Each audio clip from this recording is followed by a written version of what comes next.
What if I told you that a single question about a stolen Ferrari would expose a web of corruption reaching the highest levels of the FBI? What if that question came from a pregnant woman who'd been secretly gathering evidence against her own husband while he was systematically abusing her? This is the story of Victoria Hayes Morrison, a woman who appeared to have everything: a millionaire CEO husband, a penthouse lifestyle, and a baby on the way.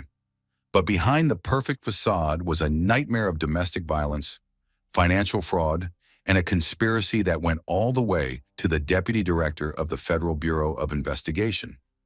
When Victoria asked her husband about insurance fraud outside a Boston police station, she had no idea her FBI director father was watching through the glass doors. She had no idea that her husband's violent response would trigger an investigation that would uncover decades of murder, money laundering, and corruption at the highest levels of American law enforcement.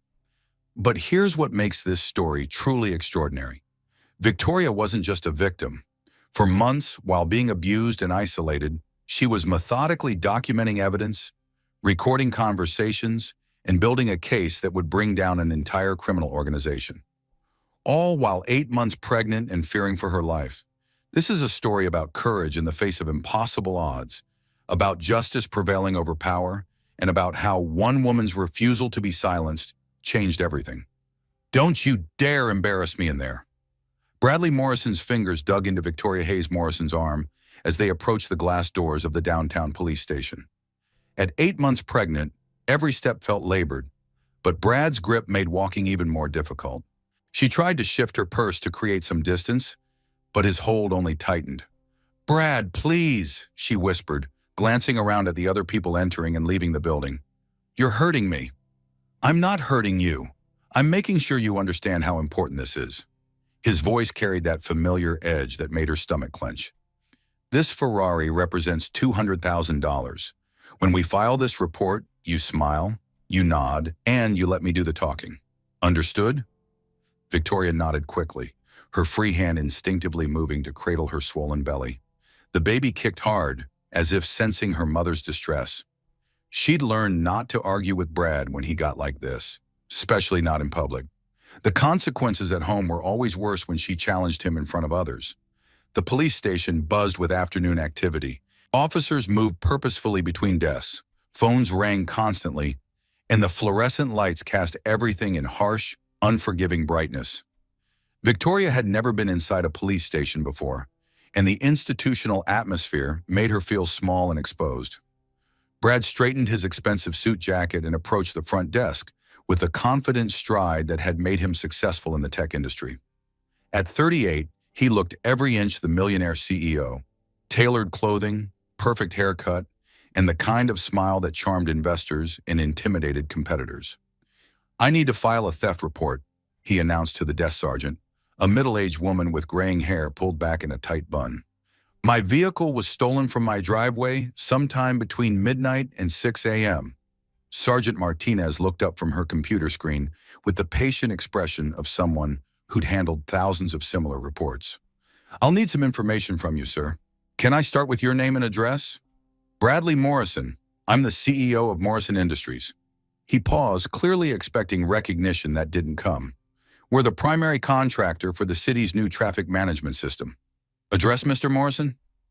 Brad's jaw tightened slightly at being treated like any other citizen, but he provided their Beacon Hill address. Victoria remained silent beside him, trying to make herself invisible while supporting the weight of her pregnancy against the high counter. "And what type of vehicle was stolen?" "A 2024 Ferrari Roma, cherry red, license plate number." Brad rattled off the details with increasing irritation as Sergeant Martinez methodically entered each piece of information into her system. "Any security cameras on your property?" "Of course, but they were mysteriously malfunctioning last night." Brad's tone suggested this should be obvious. Victoria felt a cold spike of anxiety. She remembered Brad checking the cameras obsessively before they left the house, muttering about technical difficulties. Something about his explanation hadn't felt right then, and it felt even less right now. "We'll need to see the footage from your security system, even if it's not working properly," Sergeant Martinez explained. "Sometimes our tech specialists can recover data that appears corrupted." "I'm telling you, there's nothing to recover. The system was down. Brad's voice rose slightly, drawing glances from nearby officers. Look, I don't think you understand who you're dealing with here. Morrison Industries has contracts worth $50 million with this city. I expect this investigation to receive priority attention. Sergeant Martinez's expression didn't change. Sir, every theft report receives the same professional attention, regardless of the victim's occupation.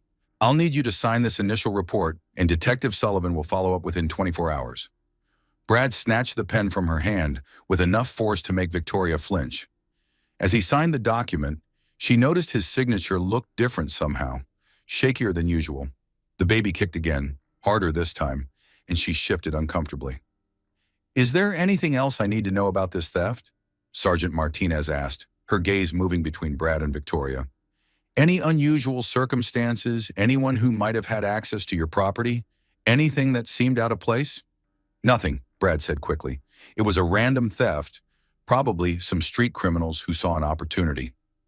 Victoria opened her mouth to mention the strange phone calls Brad had been receiving lately, calls that made him pace and swear under his breath. But Brad's warning grip on her arm tightened, and the words died in her throat. Mrs. Morrison, do you have anything to add? Sergeant Martinez addressed Victoria directly, something in her tone suggesting professional intuition. Before Victoria could respond, Brad stepped forward. My wife is 8 months pregnant and exhausted. She was asleep when the theft occurred and has nothing relevant to contribute. The dismissal stung, but Victoria had grown used to Brad speaking for her. It was easier than risking his anger later. She started to nod in agreement when something made her pause. Sergeant Martinez was looking at her with genuine interest, waiting for her to speak for herself. It had been so long since someone had asked for her opinion, her perspective, her voice. The moment stretched uncomfortably as Victoria wrestled with the unfamiliar opportunity to be heard. She began, then felt Brad's fingers dig deeper into her arm. I was asleep, like my husband said. But even as she spoke, Victoria realized she was lying. She hadn't been asleep at midnight. She'd been awake, standing at the bedroom window, watching Brad in the driveway. He'd been on his phone, gesturing angrily at someone she couldn't see. After the call ended, he'd stood there for nearly an hour, just staring at the Ferrari. The memory crystallized with sudden, uncomfortable clarity. Brad had known the car would be gone. He'd been saying goodbye to it. If there's nothing else, Brad said, we need to contact our insurance company. This has been traumatic enough for my pregnant wife. As they turned to leave, Victoria caught Sergeant Martinez watching her with a concerned expression that felt familiar. It was the same look her father used to give her during their last conversation 3 years ago, right before she married Brad. A look that said, I see more than you think I do, and I'm worried about what I see. The automatic doors slid shut behind them, and Brad immediately released her arm. Victoria rubbed the spot where his fingers had been, knowing there would be bruises tomorrow. There always were. That went well, Brad said, but his voice carried an edge of anxiety she'd learned to recognize. The insurance will pay out within 30 days, and we'll have this mess behind us. Victoria stopped walking. The piece of the puzzle she'd been avoiding suddenly clicked into place with devastating clarity. Brad, she said carefully, you filed an insurance claim before we even reported it stolen, didn't you? His face went very still. What are you talking about? You called the insurance company this morning, before we came here. I heard you on the phone giving them the claim number. Her voice grew stronger as the truth became unavoidable. You can't have a claim number unless you already filed the report, but we just filed the police report now. Brad's expression shifted through several emotions: surprise, calculation, and finally cold anger. They were standing on the sidewalk outside the police station, surrounded by people going about their normal Thursday afternoon business. But Victoria suddenly felt very alone.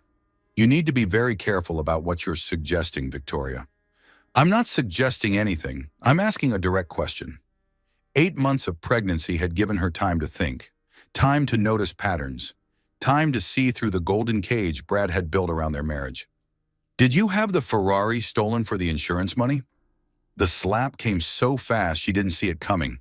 Brad's open palm connected with her cheek with a crack that seemed to echo off the concrete around them. The force of it, combined with her shifted center of gravity, sent her stumbling backward. Victoria's hands flew to her belly as she lost her balance, her only thought to protect the baby.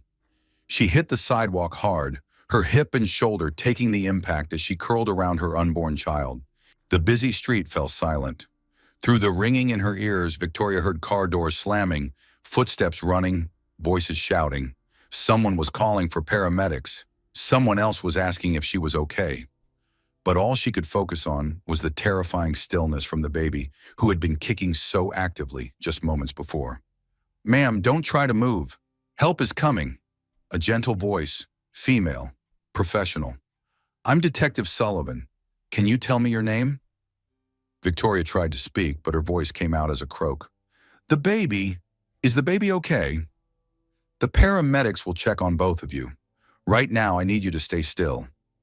Detective Sullivan's voice moved away slightly. "Sir, I need you to step back and keep your hands visible." "This is ridiculous." Brad's voice, angry but controlled. "My wife is pregnant and clumsy. She lost her balance. This is a medical situation, not a criminal one." "Sir, I witnessed you strike a pregnant woman. That makes this very much a criminal situation." Victoria managed to turn her head enough to see Detective Sullivan, a woman in her mid-40s with short brown hair and the kind of steady demeanor that suggested years of experience with crisis situations. She was standing between Victoria and Brad, one hand extended to keep him back. "I want to call my lawyer," Brad said. "That's your right. But first, you're going to step away from the victim and wait for my backup to arrive." The word victim hit Victoria like a physical blow. She'd spent 3 years telling herself she wasn't a victim, that her marriage was just complicated, that Brad's controlling behavior was the price of financial security and social status. But lying on the sidewalk outside a police station, 8 months pregnant and reeling from her husband's public assault, the truth was impossible to avoid. Sirens wailed in the distance, growing closer. Victoria closed her eyes and tried to feel for any movement from the baby. Nothing. The stillness was terrifying. "Ma'am, what's your name?" Detective Sullivan knelt beside her, close enough that Victoria could see the badge clipped to her belt. "Victoria Morrison, Victoria Hayes Morrison." She'd kept her maiden name as part of her middle name. One small rebellion Brad had grudgingly allowed. Now it felt like a lifeline to the person she used to be before she became Mrs. Bradley Morrison. "Victoria, the paramedics are almost here. Can you tell me what happened?" Victoria glanced toward Brad, who was now flanked by 2 uniformed officers.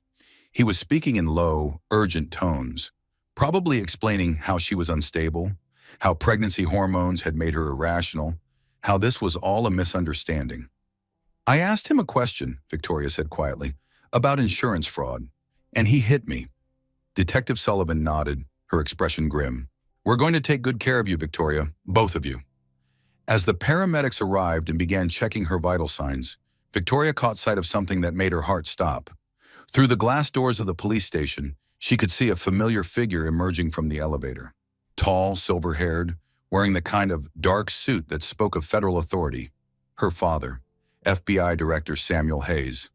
The man she hadn't spoken to in 3 years. Not since their bitter argument about Brad. Not since he'd told her she was making the biggest mistake of her life. The man who was about to discover that his estranged daughter was lying injured on the sidewalk outside a police station, struck down by the husband he'd warned her against.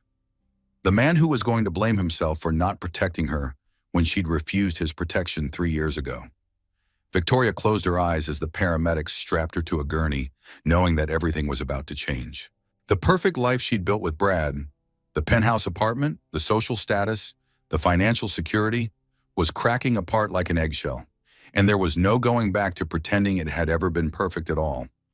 The elevator doors opened with a soft ding, and FBI Director Samuel Hayes stepped into the police station lobby, his attention focused on the briefing folder in his hands. At 58, Sam Hayes had spent 35 years in law enforcement, the last 8 as the director of the Federal Bureau of Investigation. He'd seen enough crime scenes, enough violence, enough human cruelty to last several lifetimes, but nothing had prepared him to see his daughter lying on a gurney outside the building where he'd come for a routine terrorism task force meeting. "Director Hayes?" Detective Sullivan approached him as he stood frozen in the doorway. "Sir, I think you need to know That's my daughter. The words came out flat, professional, betraying none of the earthquake happening inside his chest. Samuel Hayes had trained himself never to show emotion in public, never to give opponents or allies alike any insight into his personal vulnerabilities. But watching paramedics load Victoria into an ambulance while her husband stood in handcuffs was testing every rule he'd lived by. Yes, sir. Victoria Morrison. She was assaulted by her husband approximately 10 minutes ago. The attack occurred in full view of multiple witnesses. Sam forced himself to look at Bradley Morrison for the first time, the man who'd married his daughter despite Sam's explicit warnings, the man who'd convinced Victoria to cut contact with her family 3 years ago, the man who was now being read his rights for striking a pregnant woman on a public sidewalk. What's his status? Under arrest for assault and battery on a pregnant victim. We're waiting for the domestic violence unit to arrive for processing. Detective Sullivan paused. Sir, I have to ask, did you know about any prior incidents of abuse? The question hit Sam like a physical blow. Had he known? He'd suspected. Victoria's withdrawal from the family, her reluctance to visit without Brad present, the way she'd stopped expressing opinions in conversations, all warning signs he'd recognized but hadn't acted upon. He'd told himself he was respecting her choices as an adult. In reality, he'd been respecting his own pride more than his daughter's safety. No, he said quietly, but I should have. Through the glass doors, Sam could see the ambulance pulling away, taking Victoria and his unborn grandchild to the hospital. The grandchild he'd never met, might never meet, depending on how badly she'd been injured. Director, Agent Michael Thompson appeared at Sam's elbow.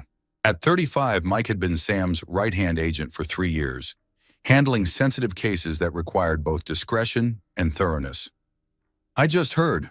What do you need? Sam looked at Mike, then at Detective Sullivan, then at Bradley Morrison, who was now arguing loudly with the arresting officers about his rights and his status as a prominent businessman. A plan began forming in Sam's mind. Not the kind of plan FBI Director Samuel Hayes would make, but the kind a father might make when his daughter's life hung in the balance. Agent Thompson, I need you to run a complete background check on Bradley Morrison and Morrison Industries. Everything. Financial records, criminal history, business associations, personal relationships. I want to know what he had for breakfast 3 years ago. Sir, Detective Sullivan interrupted, with respect, that level of investigation might compromise the assault case. Defense attorneys could argue personal bias. Detective Sullivan, Sam's voice carried the authority of someone accustomed to being obeyed without question. How long have you been working domestic violence cases? 12 years, sir. Then you know that assault charges are just the tip of the iceberg. Men who hit their pregnant wives in public have been escalating in private for months, possibly years. If Morrison has been abusing my daughter, I want to know about it. If he's been committing other crimes, I want to know about that too. Sam pulled out his phone and scrolled to a number he hadn't called in 3 years. Victoria's mother, Margaret Hayes, his ex-wife, the woman who'd warned him that his job would cost him his family if he wasn't careful.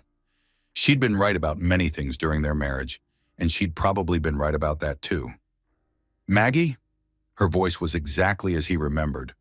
Warm, concerned, instantly alert to crisis. It's Sam. Victoria's been hurt. She's on her way to Massachusetts General Hospital. The silence on the other end stretched for several seconds.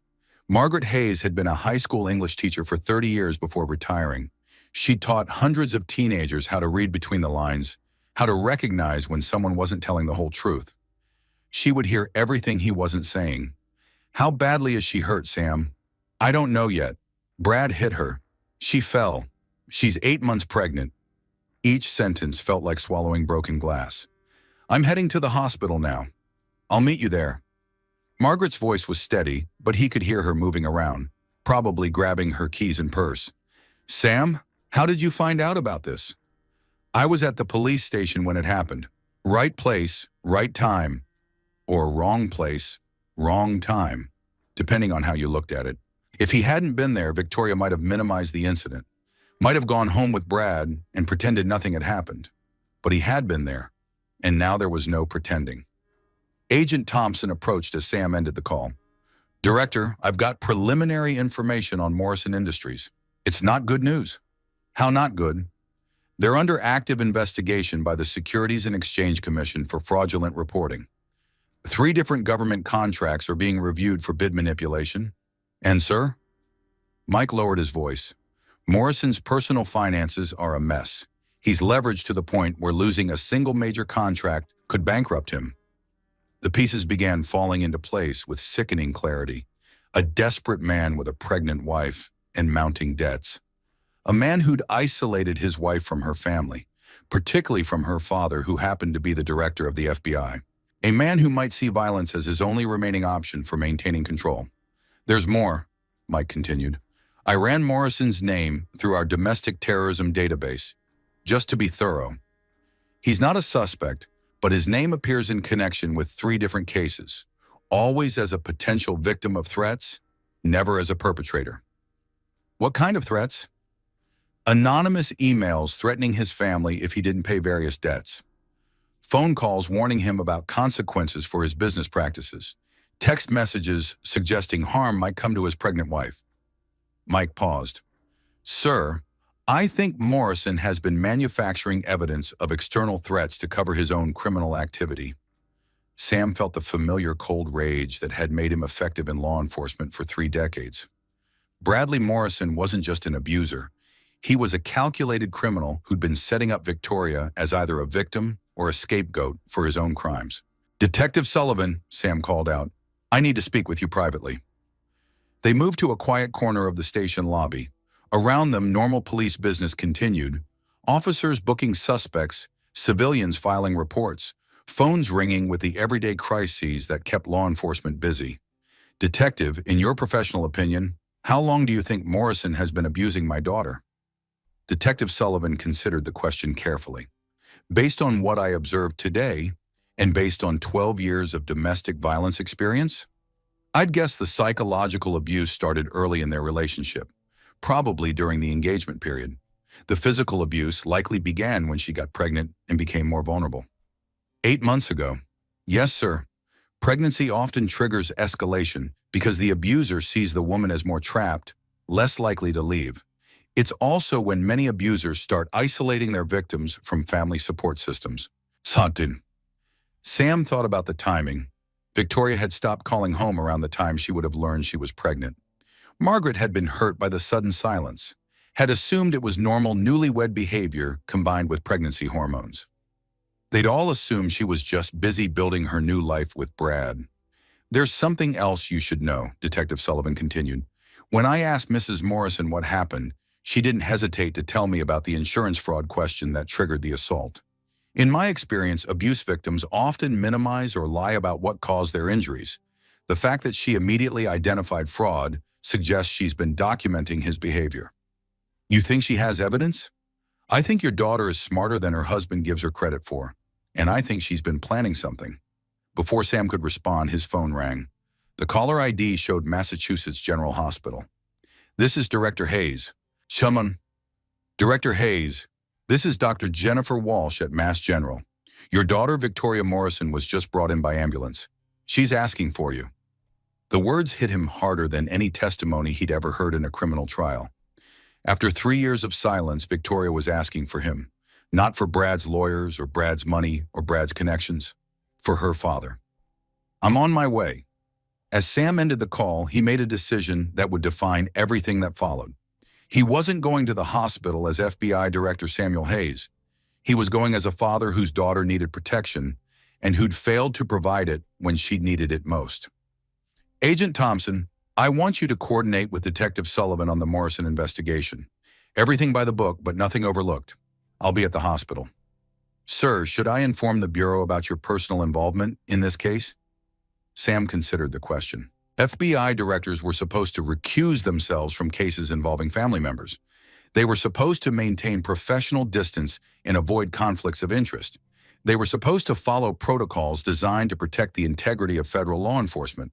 But daughters were supposed to be able to call their fathers when they were scared, and fathers were supposed to protect their children from men who would hurt them.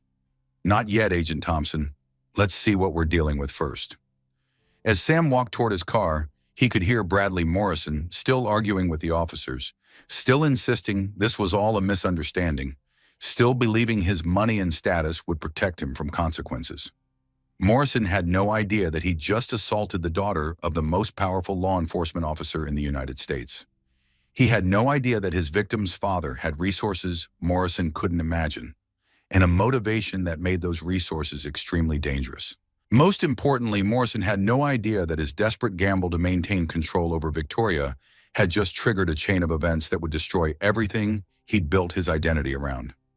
Sam started his car and headed toward the hospital, toward his daughter, toward a reckoning that was 3 years overdue. Massachusetts General Hospital's emergency department hummed with controlled urgency as Sam Hayes pushed through the automatic doors. The familiar institutional smell, antiseptic mixed with fear and hope, reminded him of too many crime scenes, too many victims who'd arrived at hospitals like this one because someone had chosen violence over humanity. But this time, the victim was his daughter. "I'm looking for Victoria Morrison," he told the registration clerk, showing his FBI identification. "She was brought in by ambulance approximately 20 minutes ago." The clerk's eyes widened slightly at the badge, but her professionalism remained intact.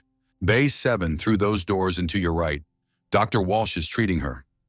Sam found Victoria connected to monitors that beeped steadily, IV lines running into her arm, a fetal heart monitor strapped around her swollen belly. Her face was pale except for the angry red mark on her left cheek where Brad's hand had connected. Her eyes were closed, but she wasn't sleeping. Sam could tell by the tension in her shoulders that she was awake and listening to everything around her. "Victoria?" He approached the bed carefully, unsure of his welcome after 3 years of silence. Her eyes opened immediately, and Sam felt his heart break a little at the relief he saw there. "Dad, you came." "Of course I came." He wanted to touch her hand, to offer some physical comfort, but wasn't sure if she'd welcome it. 3 years was a long time to be absent from someone's life. "How are you feeling? How's the baby?" "Dr. Walsh says we're both okay. The baby's heart rate is strong, and the fall didn't cause any bleeding or contractions." Victoria's voice was steady, but Sam could hear the underlying fear. "Dad, I need to tell you something about Brad, about his business, about the Ferrari, about everything that's been happening."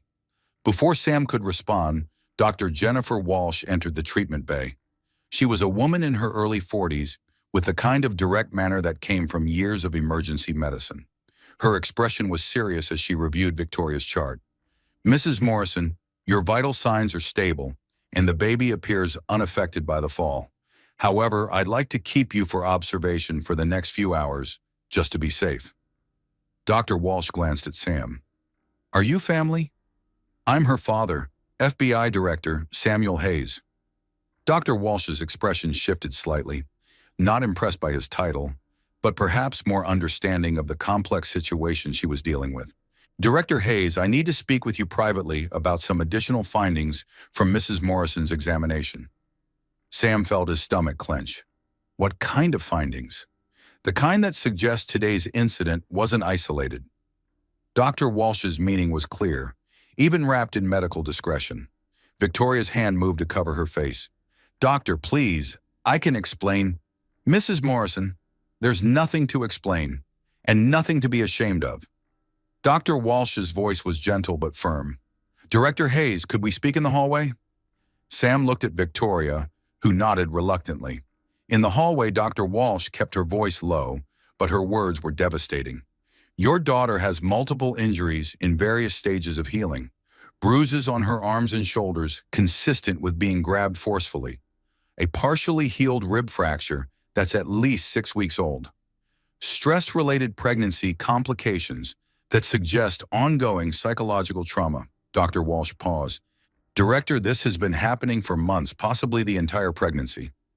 Sam leaned against the wall, feeling the weight of every decision he'd made over the past 3 years.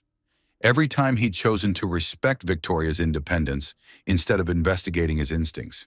Every time he'd told himself that smart, capable women didn't end up in abusive relationships. Every time he'd believed his own pride more than his daughter's need for protection. "What can we do legally?" he asked. "I've documented everything for the police report. Detective Sullivan called to say she's on her way to take Victoria's statement. But Director, you need to know, your daughter is going to need more than legal protection.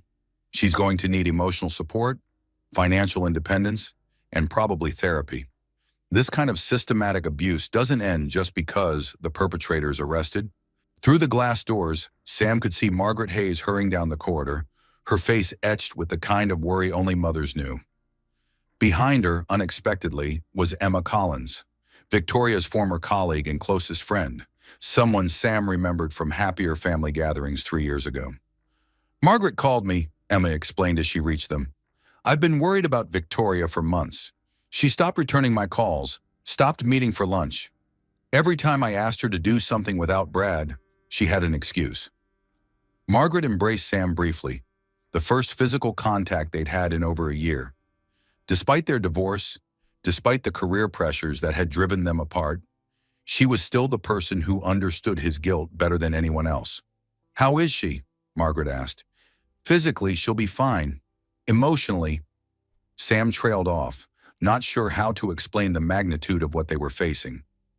"Doctor." Walsh excused herself to check on other patients, leaving the three of them standing in the hallway like survivors of some natural disaster, trying to process the scope of the damage. "I should have known," Margaret said quietly. "When she stopped calling, when she stopped visiting, when she started making excuses for why Brad couldn't come to family gatherings, I thought she was just busy with work and pregnancy and marriage. I thought—" "We all thought," Sam interrupted. "We all missed the signs because we wanted to believe she was happy." Emma Collins shook her head. "I didn't miss the signs. I knew something was wrong, but every time I tried to talk to her about it, she'd change the subject or cancel our plans. And then Brad would show up at work events, always touching her, always speaking for her, always positioning himself between her and other people." "Work events?" Sam asked sharply. "Victoria quit Morrison Industries 8 months ago, right after she got married. Brad said she wanted to focus on preparing for the baby, but—" Emma hesitated, then continued. "I heard from mutual friends that Brad had been pressuring her boss to fire her. He claimed she was becoming unreliable due to pregnancy, that she was making mistakes that could cost the company clients." Sam felt the familiar cold rage building in his chest. She was forced out, systematically isolated from her professional network, from her income, from her sense of identity outside of being Brad's wife. Emma's voice carried the anger of someone who'd watched a friend disappear into an abusive relationship. "Sam, I think she's been trying to find a way out for months. Some of the questions she asked me about employment law, about financial independence, about prenatal health insurance, she's been planning something." Detective Sullivan appeared at the far end of the corridor, approaching with the measured pace of someone who'd interviewed hundreds of domestic violence victims. Sam recognized the careful balance, moving quickly enough to gather evidence while emotions were fresh, but slowly enough not to traumatize someone who'd already been through enough. "Director Hayes, Mrs. Hayes, Ms. Collins, how is Victoria doing?" "Stable," Sam replied. "Doctor says she can give a statement if she's up to it. Before I speak with her, I need to update you on her husband's status. Bradley Morrison has been charged with assault and battery on a pregnant victim. He's being held without bail pending a dangerousness hearing tomorrow morning." "Without bail?" Margaret looked surprised. Massachusetts law is very specific about domestic violence cases involving pregnant victims. Additionally, Mr. Morrison's financial situation suggests he's a flight risk. Detective Sullivan glanced at Sam. "Director, your agent Thompson provided some interesting background information. Morrison Industries is in serious legal trouble." Sam nodded grimly. "How serious?" "Serious enough that Morrison might see his wife and child as either assets to be protected at all costs or liabilities to be eliminated." Detective Sullivan's blunt assessment hung in the air like a threat. "We need to consider the possibility that today's assault was an escalation, not an isolated incident." Through the glass doors to Victoria's treatment bay, they could see her sitting up in bed, one hand on her belly, staring at the fetal heart monitor with an expression Sam couldn't read. She looked young and vulnerable, but also determined in a way that reminded him of the little girl who'd announced at age 7 that she was going to be a lawyer who helped people when they were in trouble. "I want to hear what she has to say," Sam said. "Not just about today, but about everything that's been happening." "Sir," Detective Sullivan said carefully, "you should know that anything your daughter tells me might be used as evidence in criminal proceedings against her husband. And given your position with the FBI, there could be complications if this case becomes high profile. Sam considered this. Protocol demanded that he step back, let local law enforcement handle the domestic violence case, while federal agents dealt with Morrison's financial crimes. Protocol demanded that he avoid any appearance of using his position for personal reasons. But Protocol had already failed his daughter once. When she'd needed protection, Protocol had kept him at arm's length, respecting her privacy while she was being systematically abused. When she'd needed someone to see through Brad Morrison's carefully constructed facade, Protocol had prevented him from investigating the man his daughter was marrying. Detective Sullivan, I'm going to be very clear about something. I'm not here as FBI Director Samuel Hayes. I'm here as Victoria's father. Whatever she needs, legal protection, federal investigation, or just someone to hold her hand while she gives her statement, that's what she gets. Detective Sullivan nodded slowly. Understood, sir. Shall we go talk to your daughter?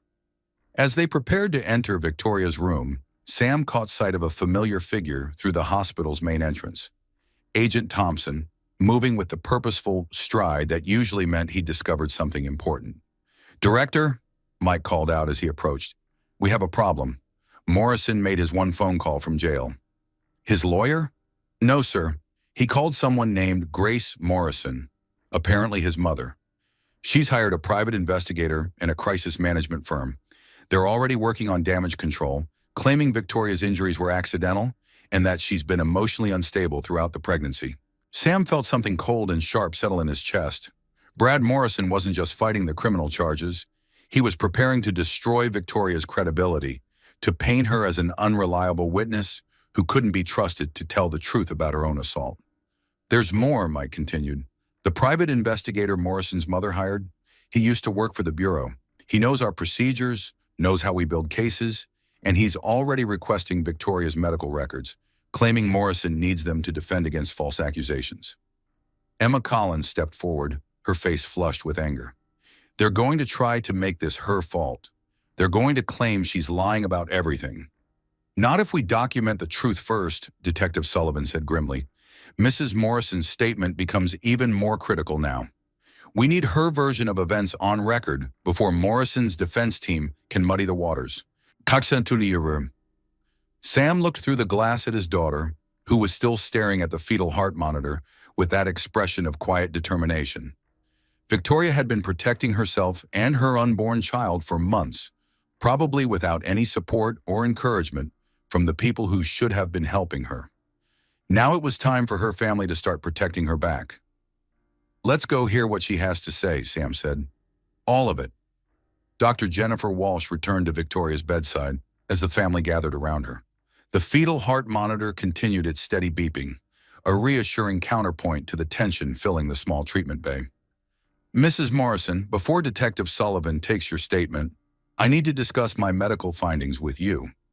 Dr. Walsh's voice was professional but kind. You have the right to have these injuries documented as evidence, but you also have the right to privacy regarding your medical information. What would you like to do? Victoria looked at her father, then at her mother, then at Emma. These were the people who tried to warn her about Brad, the people she'd pushed away to protect them from the truth about her marriage. I want everything documented, she said quietly. All of it. The bruises, the rib fracture, the stress complications. I want people to know what he's been doing to us. Her hand moved protectively over her belly. To both of us. Dr. Walsh nodded and began her clinical recitation. Patient presents with facial swelling and bruising consistent with being struck by an open hand. Additionally, I've observed bruising on both upper arms in the pattern, consistent with forceful gripping. X-rays reveal a partially healed fracture to the 7th rib, approximately 6 to 8 weeks old. Sam felt his hands clench into fists. 8 weeks ago, Victoria would have been 6 months pregnant. Brad Morrison had broken his pregnant wife's rib and somehow convinced her not to seek medical treatment. The rib fracture, Dr. Walsh continued, appears to have been caused by blunt force trauma, possibly from being pushed against a hard surface. Mrs. Morrison, do you remember how that injury occurred? Victoria's voice was barely above a whisper. I dropped a glass in the kitchen. Brad said I was being careless with his expensive dishes. He pushed me, and I hit the corner of the counter. Margaret Hayes made a sound somewhere between a gasp and a sob. Emma Collins reached over and took Victoria's free hand, squeezing gently. "Did you seek medical treatment at the time?" Dr. Walsh asked. Brad said it was just bruised. He said emergency rooms were for real emergencies, not for clumsy pregnant women who couldn't hold on to a water glass. Victoria's recitation was flat, emotionless, the tone of someone who'd internalized her abuser's voice. "He bought me an ice pack and some over-the-counter pain medication." Detective Sullivan stepped forward. "Victoria, I'm going to record our conversation if that's okay with you. This will become part of the official police report."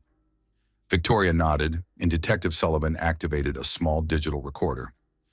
"This is Detective Rebecca Sullivan, badge number 4791, interviewing Victoria Hayes Morrison at Massachusetts General Hospital on Thursday, September 1st, 2025, at 4:30 p.m. Mrs. Morrison, can you tell me what happened this afternoon at the police station?" Victoria took a deep breath and began. Her voice grew stronger as she spoke, as if telling the truth was gradually giving her back pieces of herself she'd forgotten existed.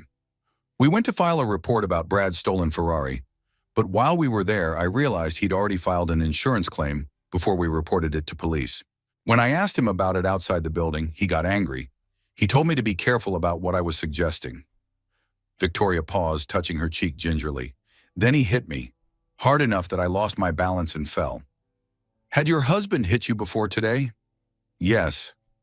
The single word carried the weight of months of secrets. "The first time was about 7 months ago. I was organizing his home office, and I found some financial documents that didn't make sense. Bank statements showing transfers to accounts I'd never heard of, contracts with companies that didn't seem to exist. When I asked him about them, he said I was being paranoid and nosy." Victoria shifted uncomfortably in the hospital bed. "That night, he grabbed my arms and shook me. He said marriage meant trust, and if I didn't trust him, maybe I wasn't ready to be a wife and mother." Emma Collins was crying quietly. Margaret Hayes looked like she was fighting the urge to drive to the jail and confront Brad Morrison personally.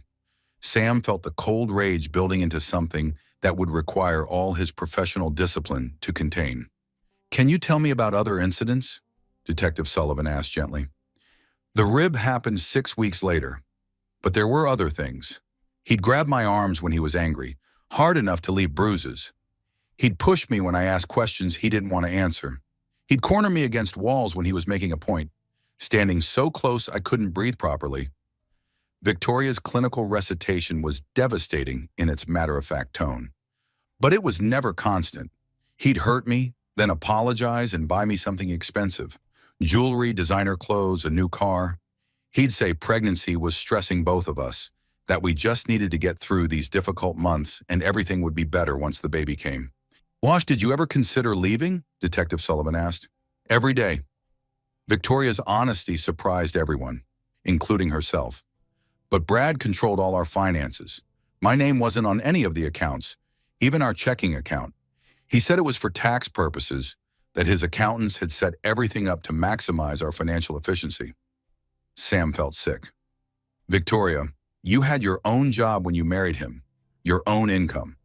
"Not for long. Brad told my boss I was becoming unreliable due to pregnancy hormones. He provided examples of mistakes I'd supposedly made, projects I'd supposedly mishandled. My boss felt bad about letting me go, but Brad had documentation that made it look like I was becoming incompetent." Emma Collins looked up sharply. "Victoria, those were your projects. You never made those kinds of mistakes." "I know that now, but at the time Brad showed me emails that looked like they came from my work account, project files that looked like things I'd created. He said pregnancy brain was real, that I was making errors and not remembering them." Victoria's voice carried the bewilderment of someone who'd been systematically gaslit. "He was so concerned, so supportive. He said the best thing for the baby was for me to stop working and focus on my health." Detective Sullivan exchanged glances with Sam. "Mrs. Morrison, do you think your husband falsified documents to get you fired from your job?" "I know he did. I found the real versions of those emails on his laptop 3 weeks ago. None of the mistakes were mine. He'd created fake versions to show my boss, then deleted the real ones from my work account." Victoria looked directly at her father. "Dad, I've been documenting everything for 2 months. photos of bruises, copies of financial documents, recordings of conversations where he threatens me. Sam felt a surge of pride mixed with heartbreak. Where is this evidence? Hidden in Emma's apartment. I've been pretending to visit her for pregnancy yoga classes, but really I've been building a case. Victoria's voice grew stronger. I know about the fraudulent government contracts. I know about the money laundering through Morrison Industries. I know about the fake companies he created to funnel city funds into his personal accounts. The room fell silent except for the steady beeping of the fetal heart monitor. Victoria had just confessed to conducting her own investigation into her husband's criminal activities while he was systematically abusing her. Agent Thompson, who'd been quietly observing from the doorway, stepped forward. Mrs. Morrison, the evidence you've collected could be crucial to the federal investigation, but I have to ask, how did you access your husband's financial records without his knowledge? Victoria almost smiled. Brad thinks pregnant women are stupid and technology challenged. He never changed his computer passwords after I moved in. He never suspected that the marketing executive he married might be capable of understanding financial fraud or corporate corruption. Dr. Walsh, who'd been monitoring Victoria's vital signs throughout the interview, held up a warning hand. Mrs. Morrison, your blood pressure is elevated and the baby's heart rate is climbing. I think we need to take a break. But Victoria shook her head. No, I need to finish this. I need people to understand that today wasn't random violence. Today was Brad realizing that I knew about the insurance fraud, that I was getting too close to the truth about everything he's been hiding. She looked directly at Detective Sullivan. The Ferrari theft was fake. Brad arranged it himself because he needs insurance money to cover the debts from his fraudulent contracts. When I figured it out and asked him about it, he knew his whole house of cards was going to collapse. Detective Sullivan nodded grimly. Mrs. Morrison, in your opinion, what do you think your husband would have done if this confrontation had happened in private instead of outside a police station? Victoria was quiet for a long moment, her hand moving protectively over her belly. When she spoke, her voice was steady but chilling. I think he would have hurt me badly enough that I wouldn't be able to testify against him. I think he's been planning to claim I died in some kind of accident, maybe something related to pregnancy complications. He's been telling people for weeks that I've been unstable, that I've been having emotional problems. The room erupted in shocked voices, but Victoria held up her hand. 2 weeks ago, Brad took out a $5 million life insurance policy on me. He said it was to protect the baby if something happened during delivery. But the policy has a clause that pays double if my death is ruled accidental during pregnancy. Sam felt something cold and final settle in his chest. This wasn't just domestic violence. This was premeditated murder, planned and calculated by a man desperate enough to kill his pregnant wife to avoid prison. Victoria, he said quietly, you're not going home with him. Ever. I know, Dad. That's why I've been documenting everything. That's why I kept the evidence at Emma's apartment. That's why I asked him about the insurance fraud in public, where there would be witnesses. Victoria looked around the room at the people who loved her. I knew if I confronted him privately, I might not survive it. But I also knew I couldn't keep living with him, couldn't raise a child with a man who was planning to murder me. Detective Sullivan turned off the recorder. Mrs. Morrison, what you've just told us changes everything about this case. We're not just looking at domestic violence anymore. We're looking at attempted murder, insurance fraud, and criminal conspiracy. Emma Collins was staring at Victoria with a mixture of admiration and horror. Tori, you've been doing this alone for months. Why didn't you ask for help? Victoria looked at her father, then at her mother. Because I was ashamed. Because I thought people would ask why I stayed. Why I married him after Dad warned me about him. Why I didn't leave the first time he hurt me. Tears started flowing down her cheeks. Because I thought if I was smart enough to investigate his crimes, I should have been smart enough not to fall for his lies in the first place. Margaret Hayes stood up and carefully embraced her daughter, mindful of the IV lines and monitor wires. Oh, sweetheart, being smart doesn't make you immune to being manipulated. Being strong doesn't mean you can't be trapped. Dr. Walsh checked Victoria's monitors and frowned. I'm seeing some concerning changes in the baby's heart rate. Mrs. Morrison, I think the stress of this conversation is affecting your pregnancy. We need to focus on keeping you and the baby stable. But before anyone could respond, Agent Thompson's phone buzzed with an urgent message.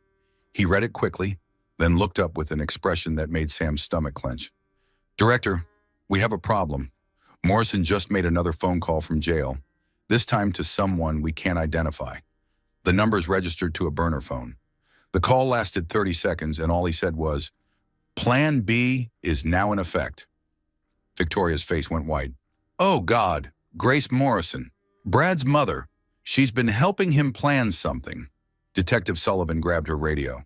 "I'm calling for protective custody. If Morrison has accomplices on the outside, Mrs. Morrison could still be in danger, even with him in jail." As alarms began sounding and security personnel rushed toward Victoria's room, Sam realized that arresting Brad Morrison had only been the first move in a much more dangerous game. And somewhere out there, Brad's mother was implementing a plan that might put Victoria and her unborn child in even greater danger than they'd faced at home. The secure conference room at Massachusetts General Hospital buzzed with controlled urgency as Agent Thompson spread files across the table. Victoria had been moved to a private room under protective custody with 2 security guards stationed outside her door. Dr. Walsh had managed to stabilize both Victoria and the baby, but the stress of the day's revelations was taking its toll. Sam Hayes sat at the head of the table, officially recusing himself from the federal investigation, but unofficially coordinating every aspect of his daughter's protection. Detective Sullivan sat to his right, her domestic violence case now expanded into something much larger and more dangerous. "Morrison Industries is a shell," Agent Thompson began, opening the first file. "What looks like a successful tech company is actually an elaborate money laundering operation disguised as government contracting." He spread out a series of financial documents. Over the past 3 years, Morrison has been awarded $57 million in federal and municipal contracts, traffic management systems, cybersecurity consulting, data analysis for city planning. But here's the problem. None of the work was ever actually completed. Emma Collins, who'd been granted temporary clearance due to her role as Victoria's evidence custodian, leaned forward. "How is that possible? Wouldn't the cities notice if they paid for services they never received?" "They would if they were paying attention, but Morrison was clever. He targeted small municipalities with limited oversight capabilities, cities with understaffed IT departments who were grateful to have someone handle complex technical projects." Agent Thompson pulled out another document. He'd submit preliminary reports showing progress, request partial payments for equipment and personnel, then delay final delivery with technical excuses. Sam studied the paperwork, his law enforcement experience making the patterns clear. By the time city officials realized they weren't getting what they paid for, Morrison had already moved the money through multiple accounts and fake companies. The cities were left with partial refunds and legal bills that exceeded their original investment. Exactly. But Victoria's evidence shows us something else. Agent Thompson opened a laptop and displayed a series of email exchanges. Mrs. Morrison documented conversations where her husband was planning to blame project failures on cyber attacks, equipment malfunctions, and employee sabotage. He was setting up a victim narrative that would let him keep the money while avoiding criminal responsibility. Detective Sullivan frowned. "How does domestic violence fit into financial fraud?" "Control and isolation," Agent Thompson explained. Victoria was the only person close enough to Morrison to notice the patterns. Her marketing background gave her the skills to understand complex financial schemes. If she'd remained employed and financially independent, she might have reported his activities months ago. Emma nodded grimly. "That's why he worked so hard to get her fired. It wasn't just about controlling her. It was about eliminating the biggest threat to his operation." Sam felt the pieces clicking into place with sickening clarity. The pregnancy wasn't just a way to trap Victoria emotionally. It was also a way to make her more dependent financially and less credible as a witness. "There's more," Agent Thompson continued. "The insurance policy Victoria mentioned? It's not the only one. Morrison took out policies on several key employees, all with clauses that pay extra for accidental deaths. And 3 of those employees have died in the past 18 months. The room fell silent. Detective Sullivan was the first to speak. 3 deaths? Car accidents, workplace injuries, medical complications, all ruled accidental or natural causes at the time. But now that we know Morrison's pattern..." Agent Thompson trailed off, letting the implications hang in the air. Emma Collins looked sick. He's been killing people who could expose his fraud? We can't prove that yet, but we can prove that Morrison collected over $2 million in insurance payouts from those deaths, and that all three victims had access to information that could have exposed his criminal activities. Sam stood up and began pacing, a habit from his early FBI days when complex cases required physical movement to help his brain process information. So we're not just dealing with domestic violence and financial fraud. We're potentially dealing with a serial killer who's been using insurance policies as a murder-for-profit scheme. Agent Thompson nodded. And Victoria was going to be his biggest payday. The $5 million policy, plus the clause about accidental death during pregnancy, plus eliminating the person most likely to testify against him. It was the perfect crime. Except she's smarter than he thought she was, Detective Sullivan said with admiration. She documented everything, hid the evidence, and forced the confrontation in public where it couldn't be covered up as an accident. Before anyone could respond, Sam's phone rang. The caller ID showed the Massachusetts State Police. Director Hayes, this is Captain Rodriguez. We have a situation developing at your daughter's residence. Grace Morrison is there with a moving truck and what appears to be a locksmith. She's claiming she has legal authority to secure her son's property pending his release. Sam felt his blood pressure spike. Is she removing evidence? Unknown, sir. We've got units responding, but Morrison's attorney is on scene claiming his client's property rights are being violated by our investigation. It's getting complicated. I'm sending federal agents to assist. Treat this as a potential crime scene and don't let anyone remove anything until the warrants are executed. Sam ended the call and immediately dialed the FBI field office. This is Director Hayes. I need a full evidence recovery team at 1407 Beacon Street immediately. Potential witness intimidation and evidence tampering in progress. Emma Collins looked confused. Can Brad's mother do that? Can she just go to Victoria's house and take things? Detective Sullivan shook her head. Not legally, but that doesn't mean she won't try. And if she succeeds in removing evidence before we can stop her, it could seriously damage both the domestic violence case and the federal investigation. Agent Thompson was already packing up files. Director, I should get to the scene and coordinate with the evidence team. Agreed. Take Detective Sullivan with you. I want both the federal and state cases protected. Sam paused. And Mike? Grace Morrison isn't just Brad's mother. According to Victoria's evidence, she's been actively helping him launder money through fake charity organizations. She's not a grieving parent trying to protect her son. She's a co-conspirator trying to cover their tracks. As Agent Thompson and Detective Sullivan left for Victoria's house, Sam found himself alone with Emma Collins, the woman who'd been Victoria's closest friend, who'd provided a safe house for evidence, who'd tried to maintain contact when everyone else had been shut out. Emma, I owe you an apology. She looked surprised. For what? For not listening to you 3 years ago when you tried to warn us about Brad. Victoria told me you expressed concerns about him, but I thought you were just jealous of her success. Emma was quiet for a moment, then shook her head. Sam, I was 26 years old and fresh out of college. I saw red flags, but I didn't have the language to articulate what I was seeing.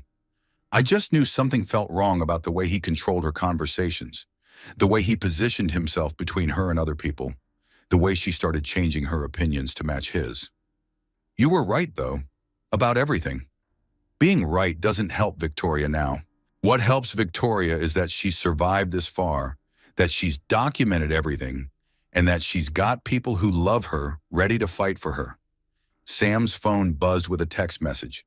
It was from Margaret, who was sitting with Victoria while the security team maintained watch. Victoria's asking for you. She says there's something else she needs to tell you about Grace Morrison, something she hasn't told anyone yet. Sam felt his stomach clench. After everything they'd learned today, what could possibly be left? Emma, I need to ask you something, and I need you to be completely honest. Of course. When Victoria was hiding evidence at your apartment, did she ever mention being afraid of anyone other than Brad? Emma's expression grew troubled. She mentioned Grace Morrison several times, but not as someone she was afraid of, as someone she was afraid for. What do you mean? Victoria thought Grace was another victim of Brad's manipulation. She said Grace gave Brad money whenever he asked, that she defended his behavior even when it was clearly wrong, that she seemed terrified of disappointing him. Emma paused. But now that I think about it, what if Victoria was wrong? What if Grace wasn't a victim, but a partner? Sam felt the case shifting again, becoming more complex and more dangerous. I need to get back to Victoria. She's got information we need, and time might be running out. As they walked back toward Victoria's room, Sam's phone rang again. This time it was Agent Thompson, calling from Victoria's house. Director, you need to know, Grace Morrison isn't just removing evidence.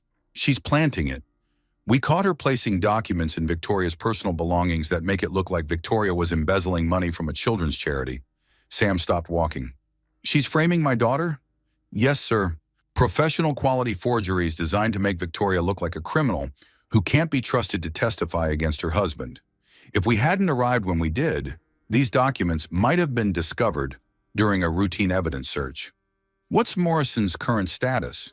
Still in jail, but his lawyer is arguing for release pending trial. If these forged documents had been discovered, they might have been used to claim Victoria was an unreliable witness with her own criminal motives. Sam felt rage and fear warring in his chest. Grace Morrison wasn't just trying to protect her son. She was actively trying to destroy Victoria's credibility, possibly to set her up for criminal charges that would discredit her testimony. Mike, secure everything. Every document, every piece of evidence Grace Morrison brought to that house. I want a full forensic analysis of anything she touched. Already in progress, sir. But Director, there's something else. We found a second insurance policy in Grace Morrison's name. She's the beneficiary on a $2 million accidental death policy for Victoria, separate from the one Brad took out. The implications hit Sam like a physical blow. Grace Morrison hadn't just been helping her son commit insurance fraud. She'd been planning to profit from Victoria's murder herself. Emma, Sam said quietly, I think we're dealing with something much worse than we thought. This isn't just one man abusing his wife. This is a family business built on fraud, manipulation, and murder. As they reached Victoria's room, Sam could see through the glass door that his daughter was sitting up in bed, holding her swollen belly and talking intently to Margaret. Whatever she was saying, it was making her mother cry. Sam steeled himself for whatever revelation was waiting. After everything they'd learned today, he wasn't sure he was prepared for more truth. But Victoria had been carrying these secrets alone for too long, and it was time for her family to help shoulder the burden. He pushed open the door, ready to hear whatever his daughter needed to tell him, knowing that each new piece of information brought them closer to understanding the full scope of the danger she'd been living with, and the danger that might not be over yet. Victoria looked up as Sam entered her hospital room, her face pale but determined. Margaret sat beside the bed, holding her daughter's hand and fighting back tears. The security guards remained visible through the glass door, a stark reminder that even with Brad in jail, the danger wasn't over. Dad, I need to tell you about Grace Morrison, Victoria began without preamble. She's not what she seems. She's not an innocent mother trying to protect her son. Sam pulled up a chair, Emma Collins sitting beside him. Victoria, Agent Thompson just called from your house. Grace was planting forged documents to make you look like a criminal. That doesn't surprise me. Grace has been forging documents for years. Victoria's voice was steady, but Sam could see the exhaustion in her eyes. She's the one who taught Brad how to create fake companies, how to launder money through charity organizations, how to manipulate financial records. Margaret looked shocked. Victoria, how do you know all this? Because Grace told me herself. She thought she was mentoring her future daughter-in-law in the family business. Victoria shifted uncomfortably in the hospital bed. 3 months after I married Brad, Grace invited me to lunch. She said it was time I understood how the Morrison family maintained their lifestyle. Victoria paused, her hand moving protectively over her belly. Grace showed me financial records going back 15 years. Shell companies, fraudulent insurance claims, government contracts that were never completed. She was proud of what they'd built together. Sam felt sick. She confessed to criminal activity? She bragged about it. Grace said the Morrison family had been running sophisticated financial scams since before Brad graduated from college. She funded his education, his early business ventures, his entire lifestyle through insurance fraud and tax evasion. Victoria looked directly at her father. Dad, Grace Morrison has been claiming me as a dependent on her tax returns since I married Brad. She's been collecting government benefits meant for low-income families by listing me and the baby as people living in her household. Emma Collins stared at Victoria in disbelief. She's been committing welfare fraud using your identity? That's the least of it. Grace has been using my name and social security number to open credit accounts, take out loans, and establish business relationships. When I tried to check my credit report 6 weeks ago, I discovered I'm supposedly a co-owner of 12 different companies I've never heard of. Sam felt the investigation expanding exponentially. Victoria, why didn't you report this to the authorities? Because Grace showed me what happened to other people who tried to expose them. Remember Brad's former business partner, David Chen? The one who died in that car accident last year? Sam nodded. Agent Thompson had mentioned several suspicious deaths connected to Morrison Industries. David didn't die in an accident. Grace showed me photos of his car after she and Brad tampered with the brakes. She wanted me to understand what happened to people who threatened the family business. The room fell silent except for the steady beeping of the fetal heart monitor. Victoria had just confessed to having evidence of premeditated murder, evidence she'd been carrying alone for months while living with the killers. Grace killed David Chen? Detective Sullivan's voice came from the doorway. She'd returned from Victoria's house and was standing with Agent Thompson, both of them looking grim. Grace and Brad together.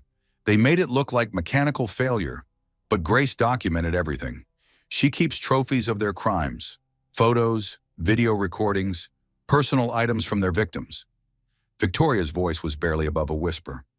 She has a storage unit filled with evidence of every fraud, every theft, every murder they've committed over the past 15 years. Agent Thompson stepped forward.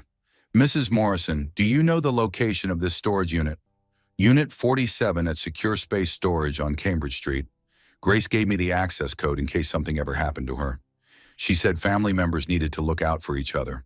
Sam felt a mixture of pride and heartbreak as he watched his daughter systematically dismantling a criminal organization that had trapped her for years. Victoria had been gathering evidence not just of her own abuse, but of a decades-long pattern of fraud and murder. There's more, Victoria continued. Grace didn't just help Brad get me fired from Morrison Industries. She orchestrated it as part of a larger plan to isolate me from anyone who might help me escape. Emma Collins leaned forward. What kind of plan? Grace researched my entire family. She knew about Dad's position with the FBI, about Mom's connections in education, about our family's financial resources. She developed a strategy to make me too ashamed and too scared to ask for help. Victoria looked at Margaret.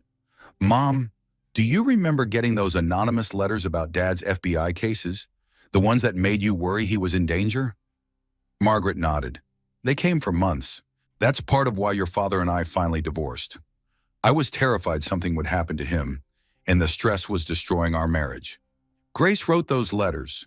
She wanted to break up our family so I wouldn't have a stable support system to return to. She researched Dad's classified cases and used that information to make the threats seem credible. Sam felt something cold and final settle in his chest. Grace Morrison hadn't just been helping her son abuse his wife. She'd been systematically destroying Victoria's entire family network to ensure she had nowhere to run. The divorce wasn't your fault, Victoria continued, looking between her parents. Grace manipulated both of you using information she never should have had access to. She wanted me isolated, financially dependent, and too ashamed to tell anyone what was really happening. Dr. Walsh appeared in the doorway, holding Victoria's latest test results. I'm sorry to interrupt, but I need to discuss some concerning developments with Mrs. Morrison's condition. Sam felt his heart stop.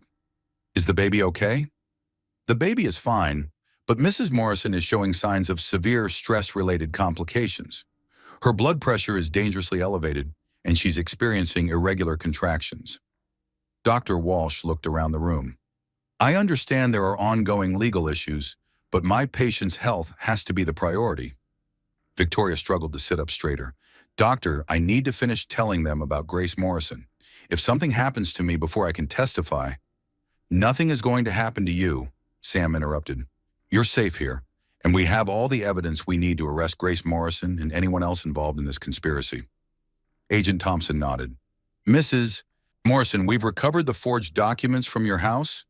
We have the financial records you provided through Emma, and now we have the location of Grace Morrison's evidence storage unit. We can build the case without putting additional stress on you and the baby. But Victoria shook her head weakly. You don't understand. Grace has been planning something for tonight. She called Brad in jail this afternoon and told him, Plan B is now in effect. I know what Plan B is. Detective Sullivan moved closer to the bed. What is Plan B? Grace has been paying someone at this hospital to monitor my condition and report back to her. If I went into labor or became seriously ill, Plan B was to create a medical emergency that would look accidental but would kill both me and the baby. Dr. Walsh looked shocked. Mrs. Morrison, are you saying someone on my staff is involved in this conspiracy? Grace showed me bank records.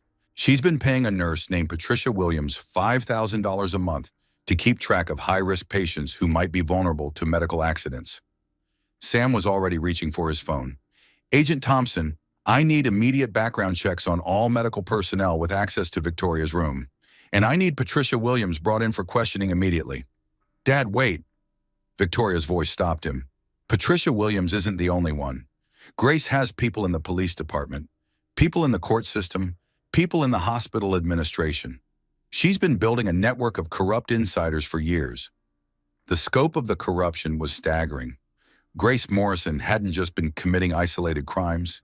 She'd been operating a sophisticated criminal organization with tentacles throughout law enforcement, healthcare, and municipal government. Victoria, Sam said gently, I need you to focus on staying healthy and keeping that baby safe.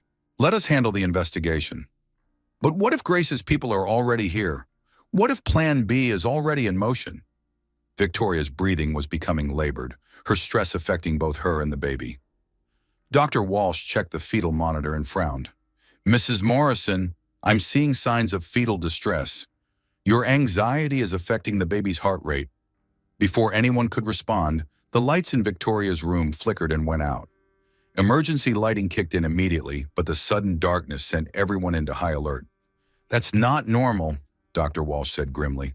The power grid for this wing is on a separate circuit from the rest of the hospital. Sam felt his FBI training take over. Agent Thompson, get hospital security up here immediately. Emma, help Dr. Walsh monitor Victoria. Margaret, call 911 and report a potential threat to a federal witness. Through the glass door, Sam could see one of the security guards talking urgently into his radio. The other guard was nowhere to be seen. Where's the second guard? Sam asked Detective Sullivan. I don't know. He was here when we arrived. Detective Sullivan drew her weapon and moved toward the door. Victoria grabbed her father's arm. Dad, this is how they did it with David Chen. They created a distraction, isolated their target, then made it look like an accident during the confusion. Dr. Walsh was checking the medical equipment, which was running on backup battery power. The fetal monitor is still working, but if someone has sabotaged the electrical system, we could lose life support capabilities. Sam made a decision that went against every protocol he'd ever learned. We're moving Victoria to a secure location. Now. Sir, moving a patient in her condition could be dangerous, Dr. Walsh protested. Not as dangerous as leaving her here if Grace Morrison's people are in the building. As if summoned by his words, the missing security guard appeared in the hallway. But instead of approaching Victoria's room, he was moving away from it, speaking quietly into a phone that wasn't issued by hospital security. Sam drew his weapon and opened the door. Federal agent, stop right there. The guard turned, saw Sam's gun, and ran. Detective Sullivan immediately gave chase while Agent Thompson coordinated with hospital security to lock down the building. Dad, Victoria called out weakly. Grace said if Plan B failed, there was always Plan C. She never told me what Plan C was, but she said it would solve all their problems permanently. Sam felt a chill run down his spine. They'd stopped Plan B, the medical emergency designed to kill Victoria and her baby. But Grace Morrison was still out there, still planning, still determined to eliminate the one witness who could destroy her entire criminal organization. And now they were trapped in a hospital that might be filled with Grace Morrison's corrupt allies, with Victoria in labor and nowhere safe to run. The hospital corridor erupted in controlled chaos as Detective Sullivan's voice crackled through the radio. Suspect in custody. The security guard was carrying a syringe filled with what appears to be potassium chloride. Sam felt his blood run cold. Potassium chloride could cause cardiac arrest in both Victoria and her baby if injected into her IV line. Plan B had been literal murder disguised as medical emergency. "Dr. Walsh," Sam said urgently, "we need to get Victoria out of this room immediately. Director Hayes, moving her could trigger premature labor. She's already showing signs of stress-related complications." Dr. Walsh checked the fetal monitor again, her expression growing more concerned. "The baby's heart rate is becoming erratic." Agent Thompson returned from coordinating the security lockdown, his face grim. "Sir, we've identified 3 other hospital employees who've been receiving payments from Grace Morrison. We're bringing them in for questioning, but we have to assume she has more people we haven't identified yet." Victoria suddenly gasped, her hand flying to her belly. "Something's wrong." The baby stopped moving. Dr. Walsh immediately began checking the monitors, her professional calm cracking slightly. "Mrs. Morrison, I need you to try to relax. Stress can affect fetal movement, but panic will only make things worse." "I can't relax. My husband tried to kill me this morning. His mother is trying to finish the job, and now my baby might be dying because of the stress." Victoria's voice rose to near hysteria before she forced herself to breathe deeply. "I'm sorry. I know you're trying to help." Emma Collins moved to Victoria's side, taking her hand. "Tori, remember those breathing exercises from the pregnancy classes you told me about? Let's do those together." Margaret Hayes stood on the other side of the bed, smoothing Victoria's hair back from her face. "Sweetheart, your father and I are here now. We're not going to let anyone hurt you or the baby." Sam felt helpless watching his daughter struggle. For 35 years, he'd been solving problems through federal investigations, tactical planning, and law enforcement resources. But he couldn't arrest Victoria's pain, couldn't investigate away her fear, couldn't build a case against the biological reality of a high-risk pregnancy. His phone buzzed with a message from the field office. "Grace Morrison arrested at storage unit, attempting to destroy evidence. Multiple federal charges pending." "Victoria," Sam said gently, "Grace Morrison is in custody. She can't hurt you anymore." But instead of relief, Victoria looked more frightened. "Dad, you don't understand. Grace isn't the top of this organization. She's middle management. The real power behind all this is someone with access to federal law enforcement databases. Someone who could find out about FBI investigations before they started." Sam felt the case shift once again. "Victoria, what are you saying? Grace bragged about having a partner in federal law enforcement, someone who warned her whenever investigations were getting too close, someone who helped her stay one step ahead of the authorities?" Victoria's breathing was becoming more labored. "She said her federal contact was the reason the Morrison family had never been caught, despite decades of criminal activity." Agent Thompson looked at Sam with growing alarm. "Director, if Grace Morrison has a corrupt federal agent feeding her information, then this investigation has been compromised from the beginning," Sam finished grimly. "Mike, I need you to run a security audit on everyone who's had access to the Morrison Industries case files. Everyone." Dr. Walsh interrupted their conversation with urgency in her voice. "Mrs. Morrison, I'm seeing sustained fetal bradycardia. The baby's heart rate is dropping dangerously low. I need to prepare for emergency delivery." "No," Victoria said weakly. "It's too early. The baby isn't ready. The baby won't survive much longer under this level of stress, and neither will you if we don't relieve the pressure on your cardiovascular system." Dr. Walsh was already calling for the surgical team. "I need to get you to the operating room immediately." Sam felt panic rising in his chest. "Doctor, is the OR secure? If Grace Morrison has people throughout the hospital, the surgical suite is the most secure area of the hospital. Multiple layers of access control, video monitoring, and medical personnel who've all been with this hospital for years." Dr. Walsh paused. "But if you're concerned about security, I can arrange for FBI agents to observe the surgery." "Do it," Sam said immediately. "I want federal agents in that operating room." As the medical team prepared to move Victoria, Agent Thompson's phone rang. He answered it, listened briefly, then hung up with a troubled expression. "Director, that was the field office. Grace Morrison is demanding to speak with you personally. She says she has information about a federal conspiracy that you need to hear before Victoria goes into surgery." Sam felt his instincts screaming warnings. It's a manipulation tactic. She's trying to delay the medical treatment. Maybe. But sir, what if she's telling the truth about having a federal contact? What if someone in our organization is trying to sabotage this investigation? Victoria grabbed Sam's arm with surprising strength. Dad, don't talk to Grace. Whatever she tells you will be designed to make you doubt the people trying to help me. She's a master manipulator. But Victoria, if there is a corrupt agent, then catch them after you save my baby. Victoria's voice was firm despite her physical distress. Dad, I need you to focus on being a grandfather right now, not an FBI director. Please. Dr. Walsh nodded approvingly. Mrs. Morrison is right. The immediate medical crisis takes priority over everything else. Director Hayes, your daughter and grandchild need you here, not interrogating suspects. Sam made a decision that went against every investigative instinct he'd developed over 3 decades in law enforcement. Agent Thompson, handle Grace Morrison's interview. I'm staying with my daughter. As they wheeled Victoria toward the surgical suite, she looked up at Sam with fear and determination warring in her eyes. Dad, promise me something. Anything. If something happens to me during the surgery, don't let Brad or Grace anywhere near my baby. Promise me you'll fight for custody, that you'll protect her from them. Victoria, nothing is going to happen to you. You're going to be fine, the baby's going to be fine, and we're going to build a life together that doesn't include criminals or abusers.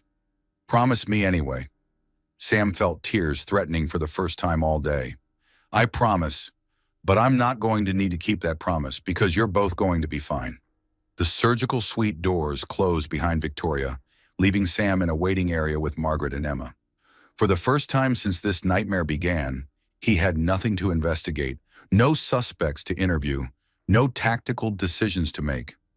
All he could do was wait and hope that the daughter he'd failed to protect was strong enough to survive the consequences of his failure. Margaret sat beside him, taking his hand in a gesture that felt familiar despite years of divorce and distance. She's going to be okay, Sam. Victoria's the strongest person I know. She got that strength from you, Sam replied quietly. If she'd gotten my genetics, she would have tried to arrest Brad Morrison herself instead of building a careful case against him. Emma Collins looked up from her phone. Sam, I just got a message from Victoria's lawyer. Brad Morrison's bail hearing has been moved up to tomorrow morning. His attorneys are arguing that his wife's hospitalization proves she's emotionally unstable and that her accusations can't be trusted.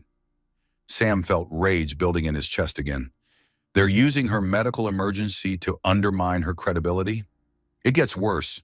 They're claiming that Victoria's accusations of domestic violence are part of an elaborate scheme to gain sympathy in divorce proceedings. They're saying she injured herself to frame Brad for assault.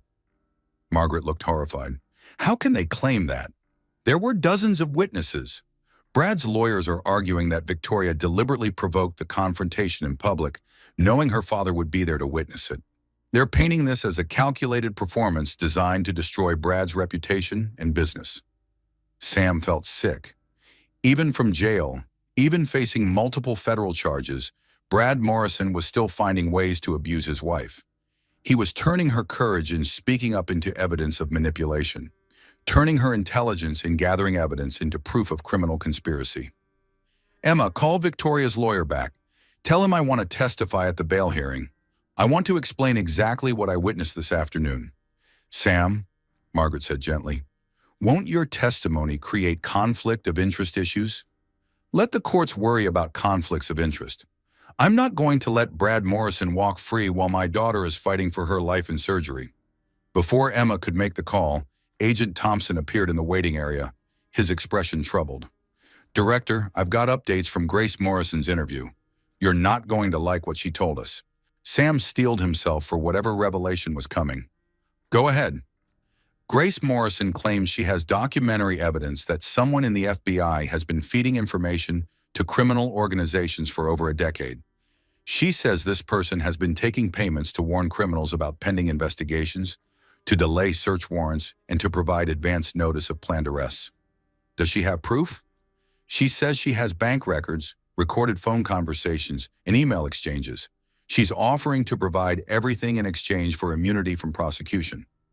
Sam felt the investigation becoming exponentially more complex.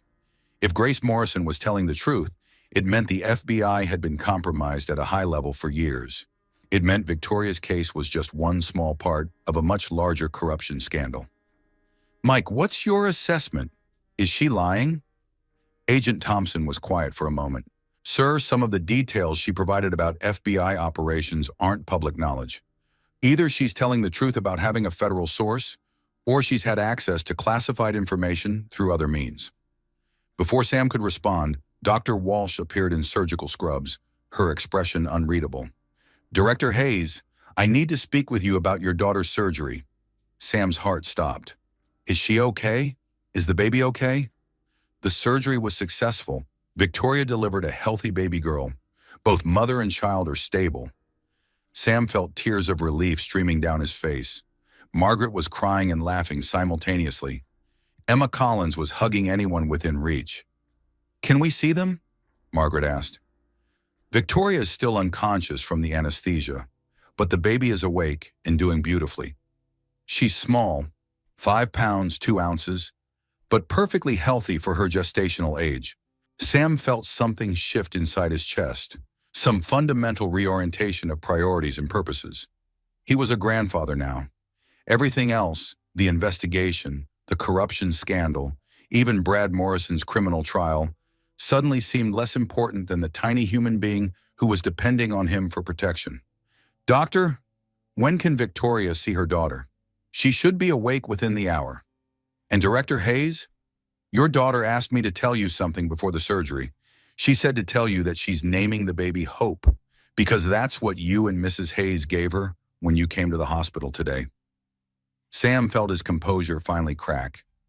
After 35 years of maintaining professional distance from personal emotions, after decades of treating family relationships as secondary to law enforcement responsibilities, he was crying in a hospital waiting room because his daughter had chosen to honor his presence in her darkest moment.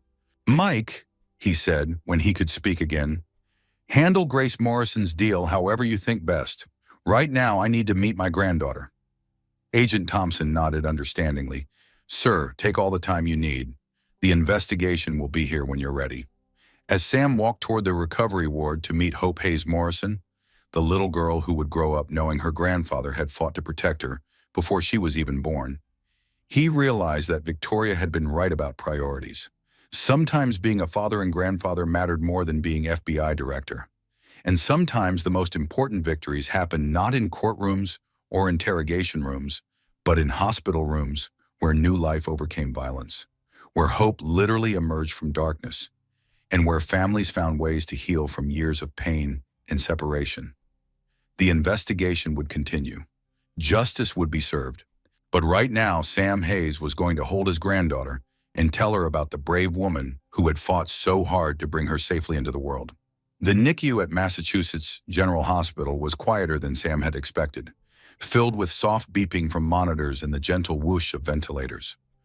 Hope Hayes Morrison lay in an incubator, tiny but perfect, her small hands curled into fists as she slept peacefully, despite the chaos that had surrounded her birth. She's beautiful, Margaret whispered, standing beside Sam as they watched their granddaughter through the clear plastic walls of the incubator. She looks just like Victoria did as a baby. Sam reached through the access port to gently touch Hope's tiny hand, amazed when her fingers reflexively curled around his. She's so small, but strong, said the NICU nurse, a woman in her 50s with kind eyes and steady hands. 5 pounds, 2 ounces is excellent for 36 weeks. Her lungs are fully developed, and all her vital signs are perfect. Dr. Walsh approached from Victoria's recovery room. Director Hayes, your daughter is awake and asking for you. She's still groggy from the anesthesia, but she's alert and stable. Sam reluctantly released Hope's hand and followed Dr. Walsh to Victoria's bedside. His daughter looked pale and exhausted, but her eyes were clear and focused. Dad, is she okay? Is Hope okay? She's perfect, sweetheart. Small but perfect. Do you want to see her? Victoria tried to sit up, wincing at the surgical incision.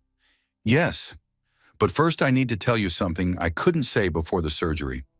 Something about the evidence I've been collecting. Sam pulled a chair close to her bed. Victoria, you need to rest. The investigation can wait. No, it can't.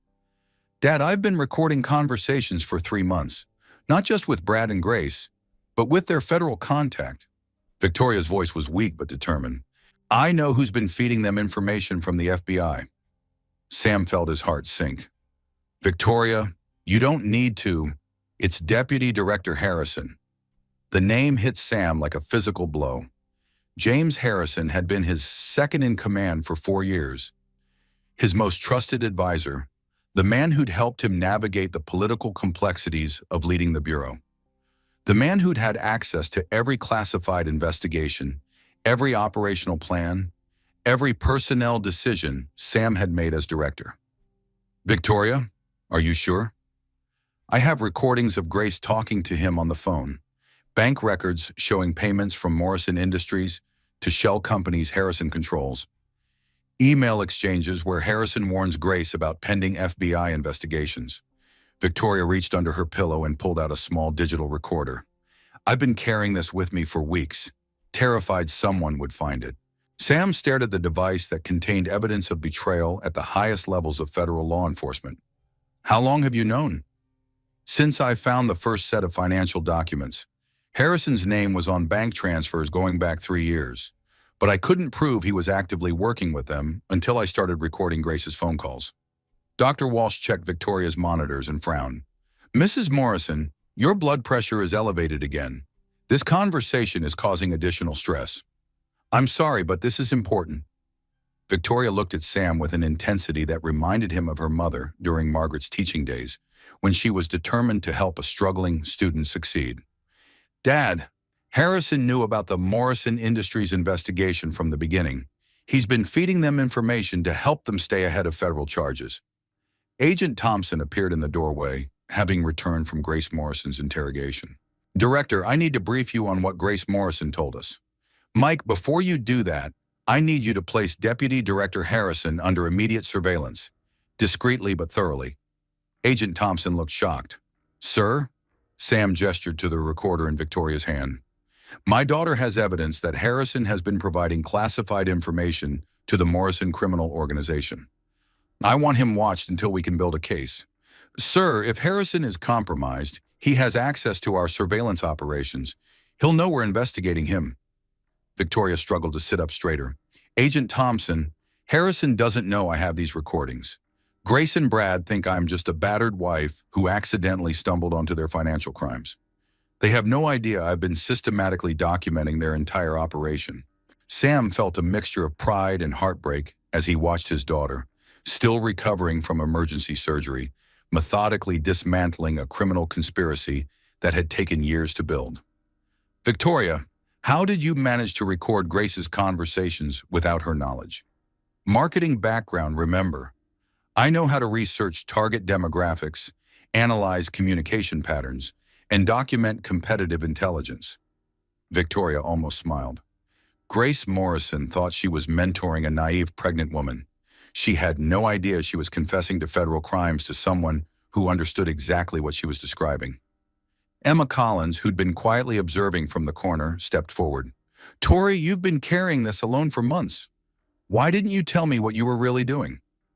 Because I couldn't risk anyone else getting hurt. David Chen died because he knew too much about Morrison Industries.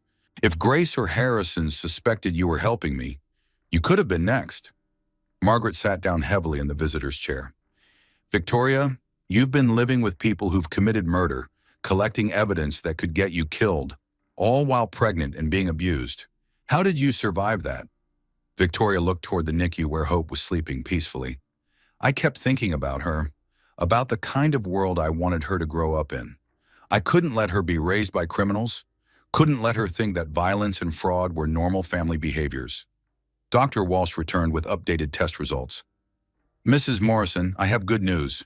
Your surgical recovery is progressing well, and the baby's latest assessment shows she's thriving. You should be able to hold her within the next few hours. Doctor, Victoria said carefully, I need to ask you about security protocols. My husband is in jail, but he has family members and business associates who might try to gain access to me or my daughter.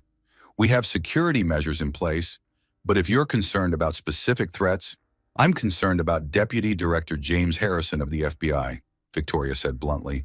He's been working with my husband's criminal organization, and he has the kind of federal credentials that could get him access to this hospital. Dr. Walsh looked at Sam with alarm. Director Hayes, is your daughter's concern legitimate? Sam felt the weight of leadership settling on his shoulders again. As FBI director, he couldn't make accusations against his deputy director without solid evidence. But as Victoria's father, he couldn't risk his daughter and granddaughter's safety on bureaucratic protocols. Dr. Walsh, please implement maximum security protocols for both Victoria and the baby. No one gets access without my personal approval, regardless of their credentials or claimed authority. Agent Thompson was already on his phone, coordinating enhanced security measures. When he finished the call, he looked at Sam with concern. Director, I just spoke with the field office. Deputy Director Harrison has been asking detailed questions about the Morrison investigation. He wants to know Victoria's condition, her expected testimony timeline, and the location of evidence we've recovered. That's not unusual, Sam said carefully. He's my deputy director. He should be briefed on major cases. Sir, he's also been asking about witness protection protocols and federal custody procedures for high-value informants.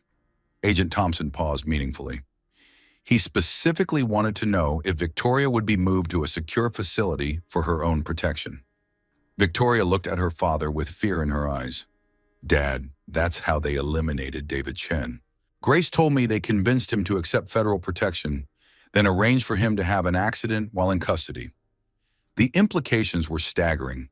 If Harrison was working with Grace Morrison, he could use his federal authority to isolate Victoria under the guise of protecting her, then arrange for her to disappear before she could testify. Mike, I want Harrison's access to FBI databases suspended immediately. Claim it's routine security maintenance, but make sure he can't access any information about Victoria or this investigation. Sir, suspending a deputy director's access requires approval from me. I'm giving that approval. Sam's voice carried the authority of someone accustomed to making decisions under pressure. And Mike, I want Harrison brought in for questioning. Tonight. Before Agent Thompson could respond, Margaret gasped and pointed toward the corridor. Through the glass doors, they could see a familiar figure approaching. Tall, silver-haired, wearing an expensive suit despite the late hour.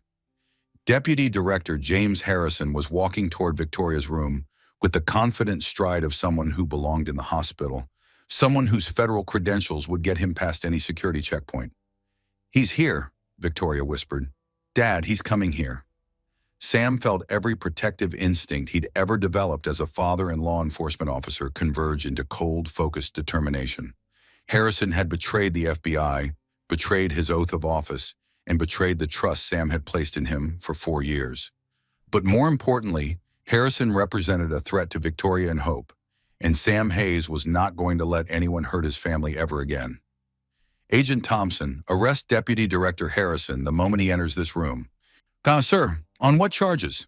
Sam looked at the digital recorder in Victoria's hand, then at his daughter who'd risked everything to gather evidence against a criminal organization, then at the NICU where his granddaughter was sleeping peacefully, unaware that her very existence had triggered a war between justice and corruption. Conspiracy, obstruction of justice, and accessory to murder. And Mike? Make sure he understands that his crimes weren't just against the FBI. They were against my family. As Harrison approached the door, Sam stood up and positioned himself between the corrupt deputy director and the two most important people in his life. After years of choosing duty over family, of prioritizing career over relationships, of letting protocol prevent him from protecting the people he loved, Sam Hayes was finally ready to fight for what mattered most.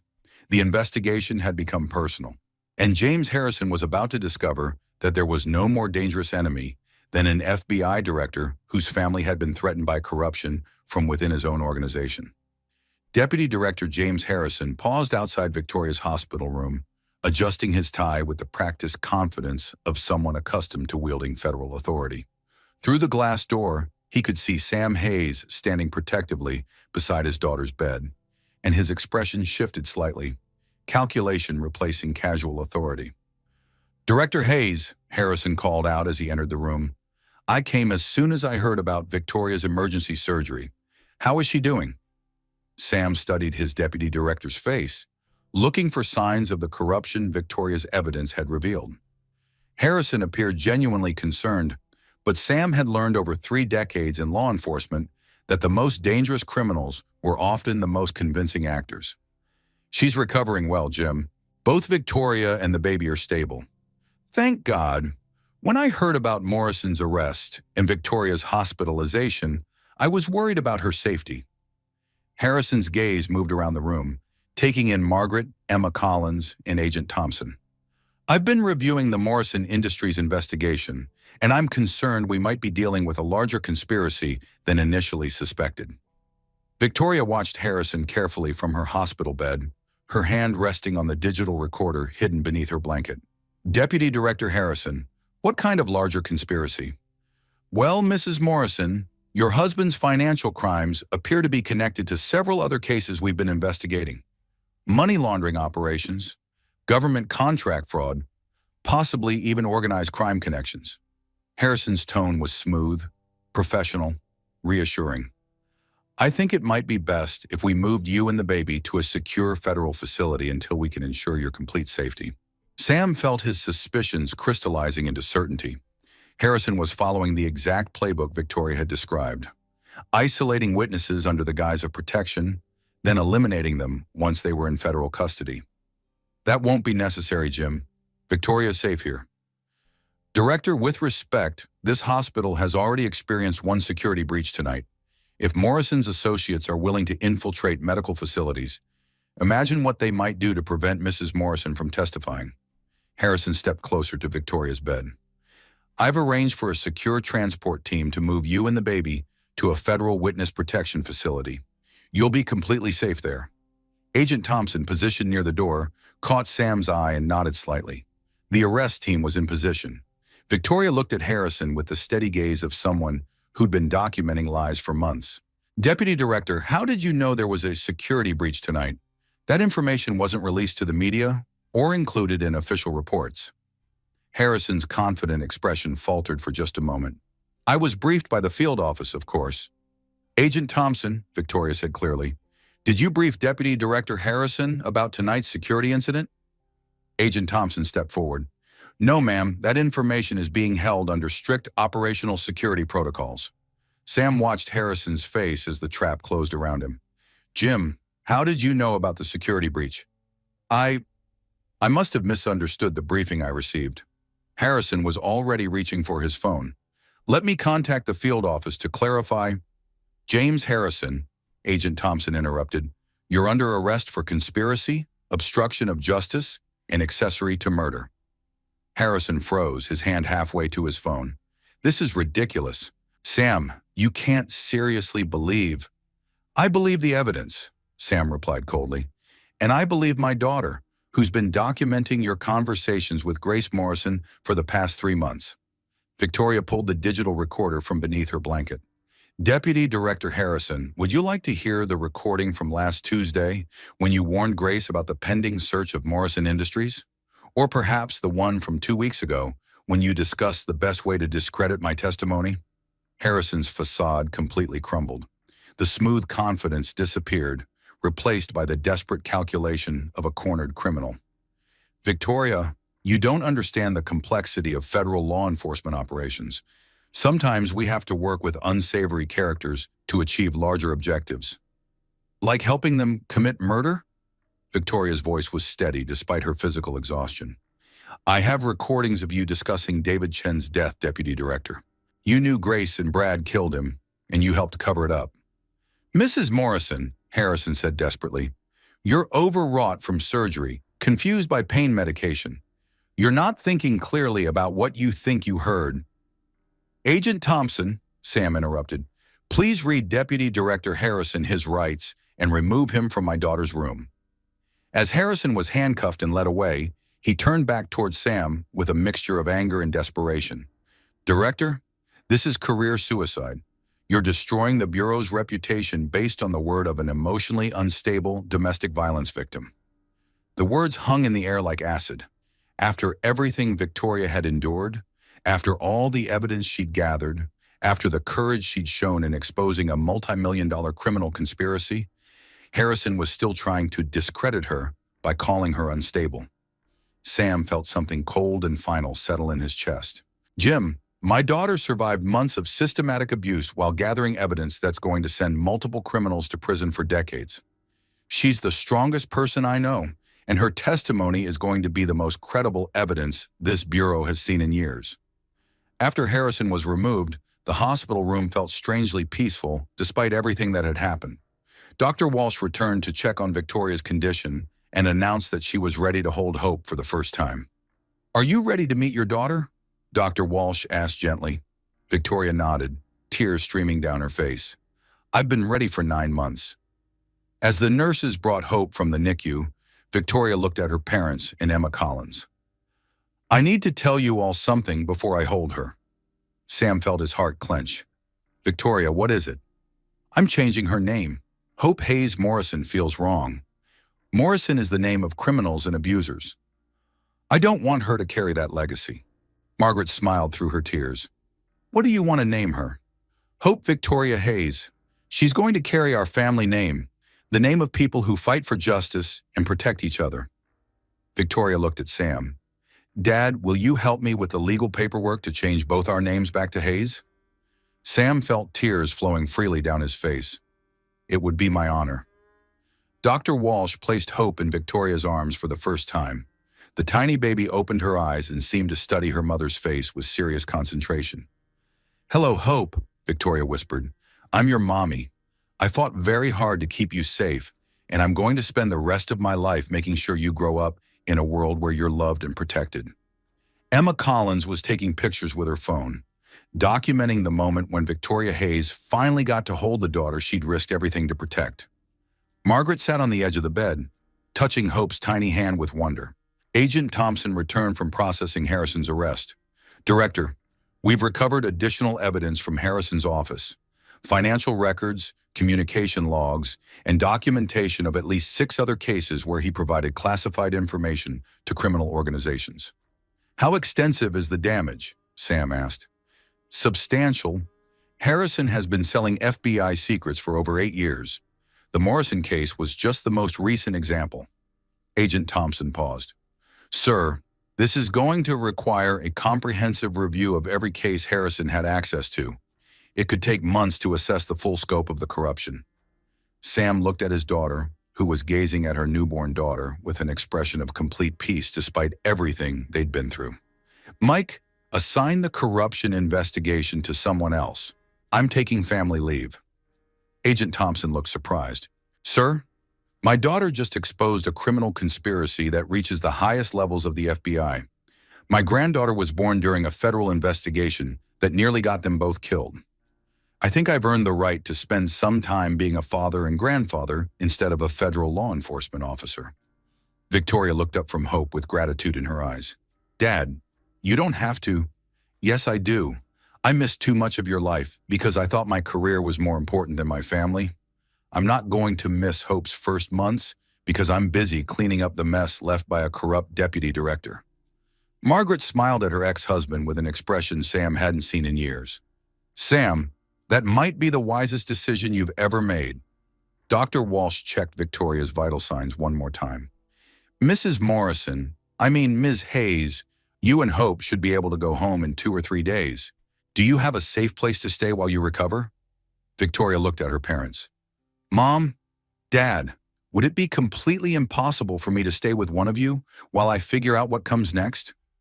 Sam felt his heart expand with joy. "Victoria, you and Hope can stay with me for as long as you want.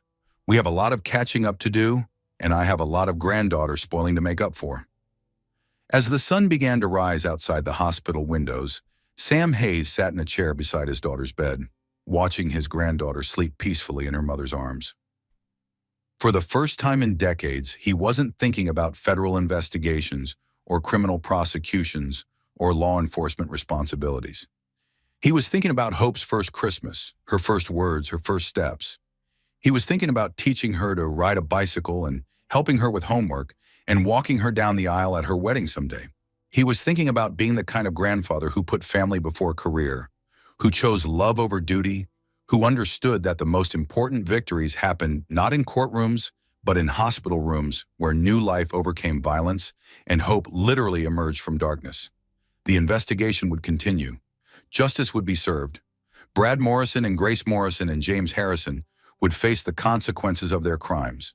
But right now, FBI Director Samuel Hayes was exactly where he belonged, protecting his family, holding his granddaughter, and starting the process of healing relationships that had been damaged by years of choosing work over love. Hope Victoria Hayes slept peacefully in her mother's arms, unaware that her very existence had triggered a war between justice and corruption, unaware that her grandfather had just reorganized his entire life around her well-being, unaware that she was surrounded by people who would spend the rest of their lives ensuring she grew up knowing she was loved, protected, and valued. The perfect life Victoria had tried to build with Brad Morrison had been built on lies and violence. But the imperfect, complicated, beautiful life she was building with her family was built on truth, justice, and the kind of love that makes people willing to risk everything for each other's safety and happiness. 6 months later, Victoria Hayes sat in the witness stand of Boston Federal Court, holding Hope on her lap while she testified at Bradley Morrison's sentencing hearing. The baby was dressed in a pale blue outfit that brought out her bright eyes, and she was quietly playing with a soft toy while her mother delivered the most important testimony of her life. "Your Honor," Victoria began, her voice steady and strong, "6 months ago, I was a different person. I was isolated, financially dependent, and living in constant fear of the man I married. Today, I'm here as a single mother, a federal witness, and someone who has rebuilt her life from nothing." Judge Patricia Matthews nodded encouragingly. "Ms. Hayes, please tell the court how Mr. Morrison's crimes have affected you and your daughter." Victoria looked directly at Brad Morrison, who sat at the defendant's table in an orange jumpsuit, no longer the confident CEO who'd once controlled every aspect of her life. He looked older, defeated, diminished by months in federal custody. Brad Morrison didn't just commit financial fraud and domestic violence. He systematically destroyed my sense of self-worth, my professional relationships, and my connection to my family. He made me believe I was incompetent, paranoid, and unworthy of love or respect. Victoria shifted Hope to her other arm, the baby gurgling contentedly despite the formal courtroom setting. "But most importantly, he made me fear for my daughter's future. I realized that if I didn't find the courage to expose his crimes, Hope would grow up thinking that violence and manipulation were normal parts of family life." Sam Hayes watched from the gallery, sitting beside Margaret and Emma Collins. 6 months of family leave had transformed him from the constantly stressed federal director into someone who understood that granddaughter giggles were more important than budget meetings, that bedtime stories mattered more than briefing documents, that being present for first smiles was worth more than any career achievement. "Ms. Hayes," the prosecutor continued, "can you tell the court about the evidence you gathered against Mr. Morrison?" "For 3 months, while he was abusing me, I was documenting his crimes. I photographed financial documents, recorded conversations, and copied files that proved his involvement in money laundering, government contract fraud, and conspiracy to commit murder." Victoria's voice grew stronger as she spoke. "I did this while pregnant, while being isolated from my family, while fearing for my life every single day." Defense attorney Charles Whitman objected. "Your Honor, Ms. Hayes was not a trained law enforcement officer. Her evidence collection methods were potentially illegal and—" "Objection overruled," Judge Matthews said firmly. "A domestic violence victim has every right to document the crimes being committed against her." Victoria continued, "I gathered this evidence not just to protect myself, but to protect other women who might become Brad Morrison's victims in the future. Men like him don't change. They don't get better. They find new targets and perfect their methods of control." Emma Collins dabbed at her eyes with a tissue. Over the past 6 months, she'd watched Victoria transform from a frightened, isolated woman into someone who spoke at domestic violence conferences, who mentored other abuse survivors, who turned her marketing skills toward helping nonprofit organizations that supported women and children. "Your Honor," Victoria said, looking directly at the judge, "Hope will grow up knowing that her father was convicted of serious federal crimes. That's a burden she'll carry for the rest of her life. But she'll also grow up knowing that her mother fought back, that her grandfather reorganized his entire life to protect her, and that justice was served when powerful people tried to hurt innocent victims. Atorm, Brad Morrison's face was stone cold throughout Victoria's testimony, but Sam could see the anger in his eyes. Even facing 15 years in federal prison, Morrison still believed he was the victim of an elaborate conspiracy designed to destroy his life and reputation. Grace Morrison, who'd been sentenced to 12 years in federal prison 3 months earlier, was not present for her son's hearing. She'd been caught trying to bribe federal marshals to arrange Brad's escape during transport to a previous court appearance. The additional charges had added another 5 years to her sentence. Deputy Director James Harrison had been sentenced to 20 years for his role in the conspiracy. His fall had triggered a comprehensive review of FBI operations that was still ongoing, but Sam was no longer involved in that process. He'd officially retired from the Bureau to focus on family and to avoid any appearance of conflict of interest in the ongoing investigations. "Ms. Hayes," Judge Matthews said gently, "do you have any final statement you'd like to make before I impose sentence?" Victoria stood up, holding Hope against her shoulder. The baby had fallen asleep during the proceedings, completely trusting in her mother's protection. "Your Honor, I want to say something to other women who might be watching this case. Women who might be living with abusive partners right now." Victoria looked toward the gallery, where several domestic violence advocates sat alongside her family. "I know it feels impossible to leave. I know it feels like you have no resources, no support, no way to survive on your own. I know it feels like no one will believe you, that people will ask why you stayed, why you didn't fight back sooner." Her voice grew stronger and more passionate. "But I want you to know that you are smarter than your abuser gives you credit for. You are stronger than you think you are. And there are people who will help you if you give them the chance." Victoria looked at her father, who was crying openly despite being in a public courtroom. "I also want to say something to the law enforcement officers who might be handling domestic violence cases. Please remember that victims aren't looking for you to rescue them. We're looking for you to believe us, to document our injuries, and to hold our abusers accountable for their crimes." Judge Matthews nodded approvingly. "Thank you, Ms. Hayes. Mr. Morrison, please stand for sentencing." Bradley Morrison stood slowly, his orange jumpsuit a stark contrast to the expensive suits he'd worn during his years as a successful CEO.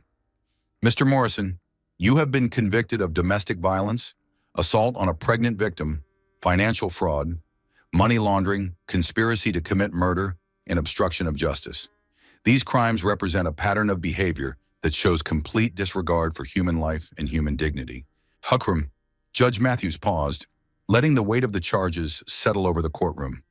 "Your abuse of your pregnant wife was particularly heinous, but your systematic destruction of her professional and personal relationships demonstrates a level of calculated cruelty that this court finds deeply disturbing."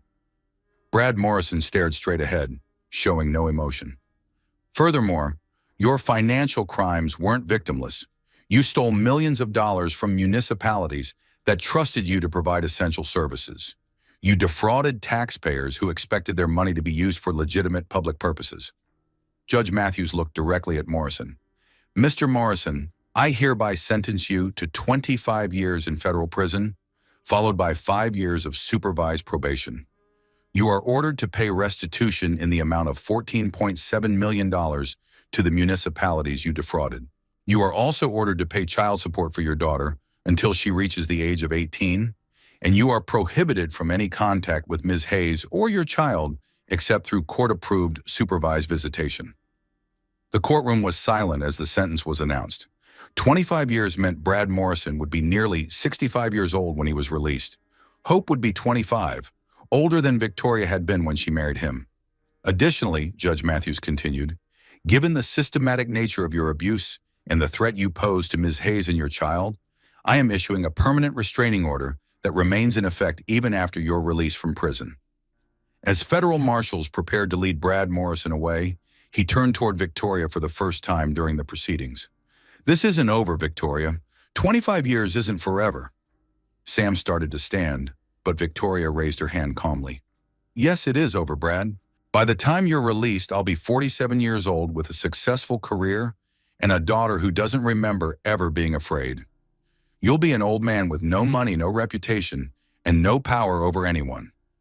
Victoria's composure was absolute, her voice steady and confident. You spent 3 years trying to make me believe I was weak and incompetent, but I was strong enough to gather evidence against you while you were abusing me. I was smart enough to outmaneuver your criminal organization while pretending to be your submissive wife. And I was brave enough to testify against you in federal court while holding the daughter you'll never get to know. Brad Morrison was led away in handcuffs, and Victoria sat back down with Hope, who was just waking up from her nap.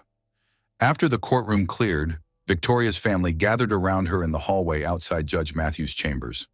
"I'm so proud of you, sweetheart," Margaret said, carefully embracing both Victoria and Hope. "You were magnificent in there." Emma Collins was beaming. "Tori, you've helped more women than you'll ever know. Your testimony is going to be studied in law schools and domestic violence training programs for years." Sam approached last, his eyes bright with tears he wasn't trying to hide. "Victoria, I want to apologize for something." She looked at him with surprise. "Dad, what could you possibly need to apologize for?" 3 years ago, when you told me you were marrying Brad Morrison, I tried to convince you not to do it. I thought I was protecting you from making a mistake." Sam paused, looking at Hope, who was gurgling happily in her mother's arms. "But I wasn't trying to protect you from him. I was trying to protect my own pride from being wrong about someone." Victoria studied her father's face. "What do you mean? If I'd really been trying to protect you, I would have investigated Brad Morrison before your wedding. I would have used FBI resources to run background checks, financial audits, criminal history searches. Instead, I gave you my opinion and then walked away when you didn't take my advice." Sam reached out to touch Hope's tiny hand.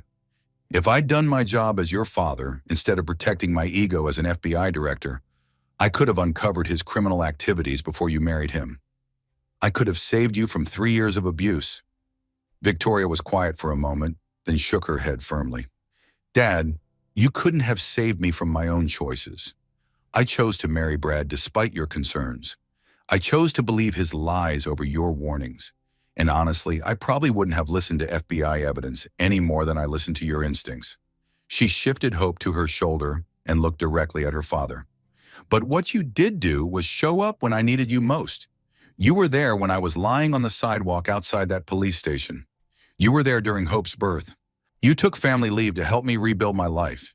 You gave me the support I needed to find my own strength." Sam felt his heart expand with gratitude and love. "Dad, I don't need you to have saved me from Brad Morrison 3 years ago. I need you to be here for Hope and me now. And that's exactly what you've done."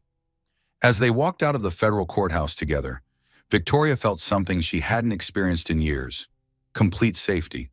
Not the false security of financial dependence or social status, but the real safety that came from being surrounded by people who loved her unconditionally, who supported her choices, who celebrated her strength instead of trying to control it. Hope babbled contentedly as they walked, reaching out to touch the autumn sunshine streaming through the courthouse windows. She was 6 months old now, sitting up on her own, laughing at everything her grandfather did, and completely unaware that she'd just witnessed her father being sentenced to federal prison. "So what's next?" Emma asked as they reached the parking garage. Victoria smiled, the first genuinely happy expression Sam had seen from her in years. "Next, I'm going to finish my master's degree in nonprofit administration. I'm going to expand my consulting work with domestic violence organizations. I'm going to raise Hope to be strong and independent and kind." Victoria looked at her parents. "And I'm going to spend time with my family, who I missed more than I can ever express." Margaret looked at Sam with an expression he recognized from their early married years, before career pressures and FBI demands had driven them apart. "Sam, what about you? What's next for the former FBI director?" Sam looked at Hope, who was reaching toward him with tiny outstretched arms, clearly wanting to be held by her grandfather. "I'm thinking about teaching, maybe criminal justice courses at the university level, maybe consulting for domestic violence training programs." He took Hope from Victoria's arms, and the baby immediately grabbed his tie and gurgled with delight. "But mostly I'm thinking about being the kind of grandfather who's present for everyday moments, not just crisis interventions." Victoria watched her father with her daughter and felt tears of gratitude flowing down her cheeks. "Dad, can I ask you something?" "Anything." "When Hope is old enough to ask about her father, what should I tell her?" Sam considered the question seriously, bouncing Hope gently in his arms while she played with his tie. Tell her the truth. Tell her that her father made choices that hurt people, including her mother. Tell her that actions have consequences, and that no one, no matter how wealthy or powerful, is above the law. Sam looked at Victoria with love and respect. But also tell her that her mother is one of the bravest people who ever lived. Tell her that when faced with an impossible situation, her mother found a way to protect herself and her child while ensuring that justice was served. Victoria felt something settle in her chest, some final piece of healing that she hadn't even realized was missing. And tell her, Sam continued, that she has a family who loves her unconditionally, who will support her dreams, and who will always be proud of the strong, intelligent, compassionate woman her mother is raising her to become. As they drove home together, to the house where Victoria and Hope had been living with Sam for the past 6 months, Victoria reflected on how dramatically her life had changed since that terrible day outside the police station. She'd lost a marriage but gained her freedom. She'd lost financial security, but gained self-respect. She'd lost the illusion of a perfect life, but gained the reality of authentic relationships built on truth and mutual support. Most importantly, she'd gained hope. Not just her daughter, but hope itself. Hope that the future could be better than the past. Hope that love could overcome abuse. Hope that justice could prevail over corruption. Hope that families could heal from years of pain and separation. Hope Victoria Hayes fell asleep in her car seat as they drove through the Boston streets, completely secure in the knowledge that she was surrounded by people who would spend their lives ensuring she grew up safe, loved, and strong. And in the front seat, Victoria Hayes, survivor, mother, federal witness, and the bravest person her father had ever known, smiled as she watched the city lights blur past the window, knowing that every single day from now on was a new beginning, built on the foundation of truth, justice, and the kind of love that makes people willing to risk everything for each other's safety and happiness. The perfect life she tried to build with Brad Morrison had been a lie, but the imperfect, complicated, beautiful life she was building with her family was real, and it was just beginning. If this story resonates with you, please hit that like button. It helps us reach others who might need to hear Victoria's message of hope and strength. Drop a comment below sharing your thoughts, and don't forget to subscribe and hit the notification bell so you never miss our stories of real courage and justice. Your engagement helps us continue bringing these important stories to light.